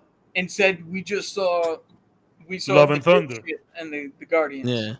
That's what I'm saying. So I really thought, and again, we spoke about, like, it's funny, we do a lot of like lead up shit to movies coming out and excitement. I don't think we've done that much for Thor. I think collectively we were all not that really excited. We did fan theories for Spider-Man. Yeah. We did theories for Multiverse of Madness. What can we expect? Yeah. I think we even did some shit like that for Eternals. And there was no, like, to me, that's why I'm not as disappointed with this one. I think I'm more disappointed with Multiverse of Madness because I saw the potential there a lot more than this. I honestly thought this was going to be a send-off to Thor, but it's not. It kind of continued his own thing. Yeah. And then funny, damn, we're going over, but sorry. Speaking of not progressing the story, usually we get 2 post-credit scenes. The mid-credit scene builds up the MCU. The last scene builds up that particular movie. I guess in a way you can say that Hercules is gonna build up it's building up MCU, but it's like not really. That is very Thor contained. Yeah, you know, we'll see where it goes, but like he doesn't need to go anywhere else. Is Hercules gonna be Loki from the Avengers 1? That's what I'm saying. Where like this is both of these post credit scenes were Thor as fuck. Let's look at Shang-Chi, where you have one that is talking about the band. You see Carol, you see Bruce Banner. That leads up shit to the MCU, and we will see more of that shit soon. Then you have the end that bigs up the little sister taking over.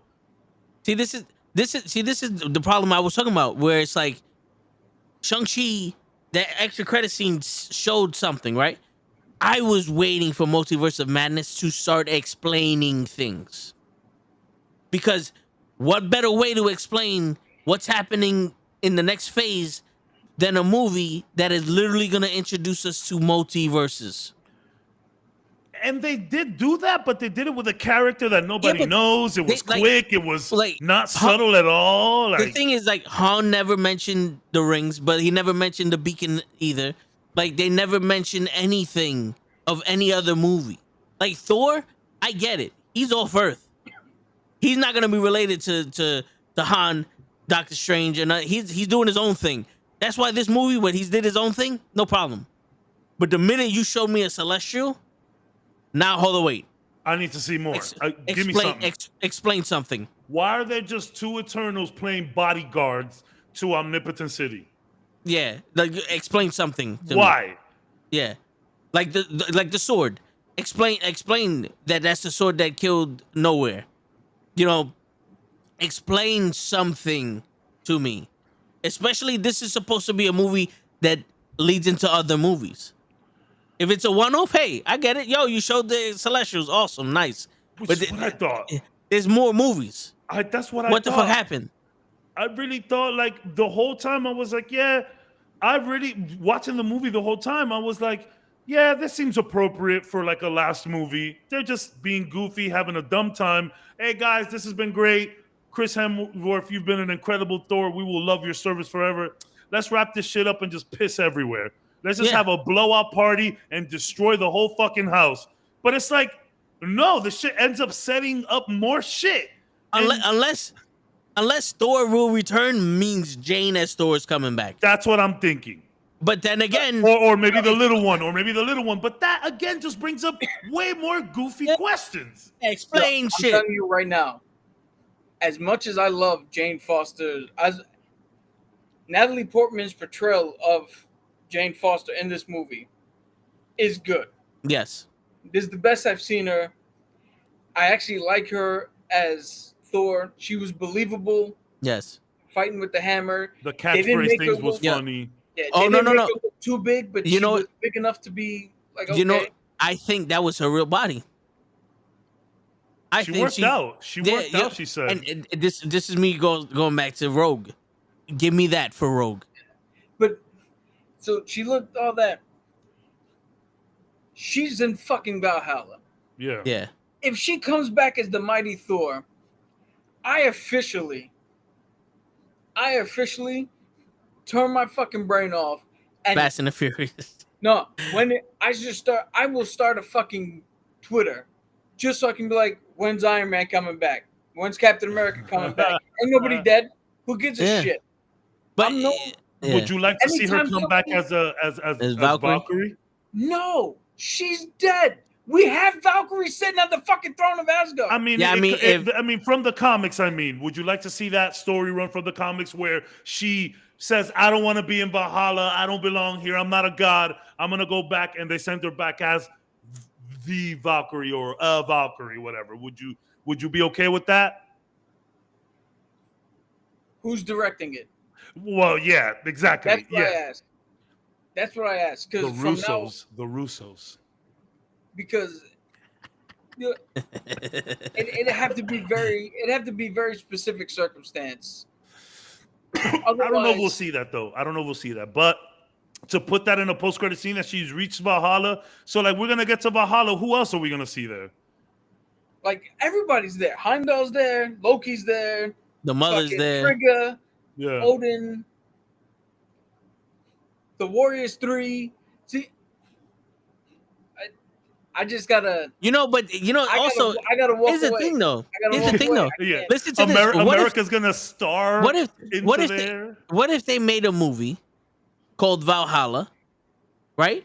And it's about Jane not wanting to be there or whatever. It's not an action movie, but you see it as fucking where it's this is Valhalla, but this is also Mount Olympus. This is also whatever other thing where the Egyptian gods say if you die in battle you go. Like this is one big place where you see everybody, and then you get to see all those fallen heroes that you're like, yo, where is this guy? Tony's there. You know what I'm saying? Maybe there's some kind of afterlife multiverse as well. Yeah, because the MCU has tons of different afterlives. We've seen Black Panther, we've seen in Moon Knight, we've seen this now, Valhalla. Yes. So like a multiverse afterlife. yes. But in all honesty, I don't think Jane is a big enough character to be coming back to life. Yeah, just let her go. Yeah. Just leave her alone. And we'll see what Hercules has to. Because to be honest with you, and this is just going to be like favoritism, the only person I would accept coming back to life is Iron Man. Cap. Like Iron Man, yeah, I get Iron Man, but the thing is, we already shown there's people way smarter than Iron Man with better tech. that can help with Shiri and all that. Like, yeah, Sam Wilson is Captain America right now, and I believe him. I accept him as Cap. Yes, sir. But if you ever make a thing where he's like, yo, this I can't, like, this isn't who I'm supposed to be, and then U.S. agent takes over for Cap, and it's like, yo, this is all tobacco. Cap comes back and takes the spot. I can accept that because it's street level shit. It's street level shit. I But don't want them to get too used to bringing people back. no, either. yeah, but with the gods and all the other shit, it's like, all right, bro. You want to bring new people in? Let's bring new people in. There's other gods besides Thor. Like Hercules can take Thor's spot if they want to go that way. Can take Thor's spot. Ares, I was gonna say. You know what I'm saying? But you know what I'm saying? Like, there's other people that can do this shit. You already fucked up Zeus. I want to see Zeus dead. To answer your question, if they made a movie called Valhalla, and it was a thing where Jane was like, or a TV show, but good. Yeah, either one, where they were like, oh, Jane was like, I don't personally believe I belong here amongst you heroes because I only picked up the hammer in a selfish reason, blah blah blah, and then somebody decided to attack the underworld, like Hela died somewhere. If she now found a way to break into Valhalla, and she's gonna come back and fuck shit up, and then Jane and the Warriors 3 and Heimdall have to stop, because if you leave Valhalla, your soul's gone forever. And in that, Jane realizes just how much of a hero she has been, and they decide, hey, we don't do this for everybody, but because you're technically not Asgardian, we can bring you back if you want. I might be okay with it, but it's gonna have to be something out of this world. It needs to be knocked out of the park. Good. Yeah, it needs to be 100% knocked out of the park, and 100% you have to play. You have to write deeper than this is just assault on Precinct 13. We're all holed up here, and you're coming in to get us. It has to be deeper than she loves Thor. Don't make it a Thor movie. Don't make it a Ragnarok. Don't make it a Love and Thunder. You have to give some reverence. Rocky 2. Give me Rocky 2. And give us a conversation. Yes. So I want to walk out of that movie going, yo, if I made it to heaven and God was like, hey, you could stay up here in eternity, or I could send you back. Like, what would I actually do? Yeah, I hear what you're saying. Because if I go back, I can't just go back to being Jane. I have to go back and I have to be Valkyrie or Thor. I don't just get to go back and go work in the lab again. I have like stipulations on getting back. Yeah. And by the way, completely out of nowhere, because you said Hela. Shout out to Melissa McCarthy for playing fake Hela in the play. Yeah, that was funny. That was funny. What the fuck? Out of all the people, that shit was stupid. Funny. I enjoyed that too. Yeah. I did not see that coming. Like I knew that. Like once I saw the play and where it was going, I'm like, because I saw Odin and he had the suit on. I'm like, oh, I wonder who's gonna be Hela. And it was her. I was like, that was completely unexpected. That should have been the only part that was goofy. Yeah, the play. That should have been. I'm okay with crazy goofiness there because within itself, it is a goofy thing. Like even in the movie. You can expect that in an amusement park. You know what I'm saying? Did not like Melissa McCarthy as fake Hela. Huh? You did not like Melissa McCarthy as fake Hela. I already knew she was playing Hela. Oh, I didn't know that. I'm so glad I didn't know that. I'm so glad I didn't. I had no idea. And that's the thing. I took a. Go ahead. I was just gonna say that made news everywhere. Everybody knew going into that she was cast. Oh, I did. Remember, I hide from everything. So, I am media blackout about these movies like you are after a certain point. the teaser I'm watching, the trailer I'm watching, the TV spot I'm not watching. But you don't watch anything. With Thor Love and Thunder, I did the same thing. I think I Yeah. watched the beginning, the first trailer ever, then I completely shut off. I had no Yeah. idea she was gonna be Hela. That's I watched I'm it. so glad. I watched the first trailer because I saw him doing the training montage. But Yeah. that was it. Oh, I don't. Melissa McCarthy wasn't in any of the trailers. She was just in all the news that came out about the movie. That's another thing. I didn't watch no press conferences. I didn't watch. Man, I had no idea. I'm so glad. I'm so glad. Yo, because I was surprised when she came out. That's the thing. That's the thing. The first time they do this in Ragnarok, I was like, okay, with Matt this Damon. is funny. Yeah, because I don't expect Chris Hemsworth's brother and Matt Damon and Sam Neill to give their all to reenact the thing.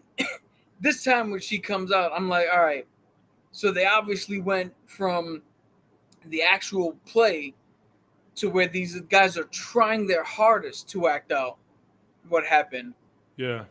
To the typical bullshit. I'm taking it seriously, but I can't act.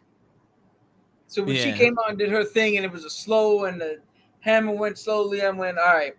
They clearly don't give a shit about this. So, like in wrestling, they're telling me not to care about this, therefore I won't care about this. Yeah. I mean, but that's the point of it, to make it look cheesy. That was the point. Dude, hold on. So, you can back me up on this. We've seen Universal shows, SeaWorld shows at Disney. The Otter Show at SeaWorld, one of the best things I've ever seen. Yeah. I'm saying actors. How are you gonna make a hammer fly through a live play? So that's kind of how the representation of it. You could have had it move a little faster than that. I think that's nitpicking. It's nitpicking. You're being mean. You're being mean. I'm being mean. Yeah. I'm being mean. This is you being reasonable. My fucking ear for an hour and a half. This is you being reasonable. Well, no. Well, to be honest with you, Cavs, when I saw him throw the hammer and it moved that slow, I was like, this is like, in all honesty, I was like, this in itself is a bullshit movie. Like this play is bullshit. That's it's a bullshit point, play. though. Yeah. That's the point of that. Yeah, you know how you make the hammer move faster? Just fucking throw it to her and have her catch it. Or have somebody in like an all black suit pick it up and then just bring it to her. I think that's what they did with when they brought out the dust and the Bifrost part. Like they rolled something out and she came. Yeah. I thought it was, I mean, you know. No, again, I appreciate. I don't know. Maybe I'll be the minority here. No, I thought the fact that it was such a low budget play. I thought that was funny. I thought the point of it was for it to be low budget. Yeah, look at Hela. Hela is like overweight. I thought this shit was funny. When she came out, I was like, "Oh shit, they got this girl." But I was like, well, I get it this time because it's not really. You're right. They did it the first time. It's the magician playing the card, the trick again, which is I don't care about Matt Damon and Liam. The real part that I took away from her was that it was her playing Hela. You know, that's what I got. And like, I didn't really look at I didn't care about the hammer being thrown slow. Well, like, I've done theater, I've watched theater, and my thing is like when you put on an all black suit, like I could still see you, motherfucker. You know? Here's the thing though. The hammer, I know it just moved a little bit too slow. I get it. I'm not really griping on that. I get why in the real Asgard, people were really acting because that was really Loki fucking directing them. Yeah. There was no one directing them but themselves. Like you can tell, like Loki was telling them the story. Like you better fucking act your heart out because this is Odin telling you this. Odin's sitting here. You're gonna do a thing for Odin. When you're doing it for people, I don't give a shit. And it's funny too, because then when everything is going to shit, they go up to Valkyrie like, "We're gonna write a play about this. Should we do it just to like calm down everyone's like Yeah. panic and stuff. I was like, you guys are ridiculous. Yo, Yeah. my only gripe is to what Toe was saying, how everybody became dumb. Is in Asgard. Yeah, maybe they weren't the best of actors, but you could tell, oh, they put some effort into this. That's what made it funny. It's like, Yeah. oh, it's a retelling, and oh shit, they got Matt Damon. Even though we're not supposed to know it's Matt Damon, we're like, yo, they got Matt Damon to play Loki. That's fucking kind of cool. And then you get to this, and it's no longer like you get to this, and it's the most dramatic part. One of the most dramatic parts of Thor Ragnarok. That's why it's funny. And they don't put the effort into it. You have a lady who was sitting there like tearing up, going into her husband, and it's like, for this, I could see if it was the one, if they were acting the same in Ragnarok, but for this, you know what. Hold on, it's like the dude. We went to the earthquake ride, right? And they picked my mom out to do something, and they told her to act like they were about to push her out of a fucking elevator chute. And my mom's doing this shit, and like, I don't want to do it. Get me the fuck out of here. All this shit. And when they pushed the dummy, the dude next to me went, "Oh my god, that poor woman." Yeah. Like, motherfucker, you really think that they threw my mom out of a fucking building? Yeah. Like, come on, dog. You know what the problem is, Cabs? This is the problem. You got someone who's not fucking funny directing a goddamn comedy movie. I mean, and I don't care. Taika Waititi is like a comedy like genius. No, I don't care what other movie he's done. He's proven to me with this movie, he's not fucking funny. I mean, he did Ragnarok though. Ragnarok wasn't funny to me either. I have a problem with Ragnarok because of Hulk. I get it. I get it. Yeah. So personal. Yeah, Get out of your own bias for 5 seconds. Jesus. No, but we are critiquing. Like we're critiquing. No, but listen to what we're doing. But, we're critiquing also, this silly play within a silly movie. But also, here's the thing, though. You have a rock creature making a rock paper scissors joke. You're not from Earth. That's the Earth thing. I don't get it. And then he's like, "Oh, what?" I mean, he's been living in New Asgard for a while. No. I'm talking about Ragnarok when he was held captive. Okay. When homeboy, I forgot this fucking guy's name. When the collector, not the collector, the guy, when Jeff Goldblum was talking. Yeah, the collector. All right, when the collector was talking, that was funny. The collector is the Grandmaster. The Grandmaster. That was funny because he's an awesome actor. He knows how to be ridiculous with Loki and all the other shit. That was funny. Every part of Michael Waikiki and all the bullshit shit, that's not funny. There was a lot of not funny shit because of my hammer. Or do you ride the hammer? What? That's like, to me, that's the equivalent of he shoots fucking webs out of his ass. Like, really, asshole. That's you not know fucking what? funny. That joke worked with Doctor Strange and the whole balloon animal thing and the magician, but the writing, I didn't like seeing Thor right off. Stormbreaker like it was. I didn't like that either. Yeah, so to me, it's like, yo, bro, if you're supposed to be a comedian, don't give me the jokes that you're not using when you're on stage. Take the time out and give me a real fucking comedy, or cut the shit. It's not fucking funny. The goats you had a problem with, I thought they were funny when they screamed, just because to me, when the first time they screamed and then when they ran into the planet, that was funny. But never once did I laugh. I did a little ha. You can ask Cap. I chuckled. It's funny. Funny you say that. Funny you say that because I chuckled too. Like I wasn't laughing hysterically either. But the one time I did laugh was actually Nick Fury. That was the one time I legit had a laugh. I don't even remember that being said in the movie. So it was he got a call. He's like in a flashback, and he's showing that he had a call from Nick Fury, but it was the phone said Nick Fury. And apparently that's from one of the shorts. That's from one of the shorts. The short that he's like living with this dude in a little crib, Thor. That short I saw when it released. It's Yeah. from there. But I thought that was funny, the whole Nick Fury Yeah. thing. But yeah, no, there was nothing like, there was no knee slappers for Dude, sure. see, Yeah. my thing is watching Taika Waititi do other thing, where they are in the where we are in the shadows, Jojo Rabbit, all his other shit, knowing how much humor he can bring to Dark movies situations. and dark situations. This was a little bit of a letdown. It's like I said in the Yeah. other one. This is, I think, his worst thing. So Taika Waititi's not a comedian. He's just a writer and a director. And I've seen him bring funny sensibilities to other shit. It's just this one didn't work out. Yeah. Well. No. Yeah, it's Thor hit or miss. That's what I call this movie. It's Thor hit or Yeah. miss.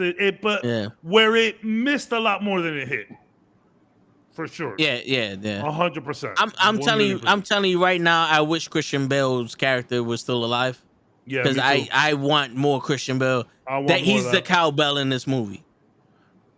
We Yeah, need I more. wa- We I- needed I- more of him. I want more. I want more of that as well. Yeah. Yeah. I And hear you. and not for nothing, make Christian Bale a fucking Joker or Carnage. I'm sold. Whoa. Christian Bale Carnage, dude. That's something else. If you want to watch Christian Bale as Cletus Cassidy, just Yes. watch American Psycho. Just watch American Yeah. Psycho.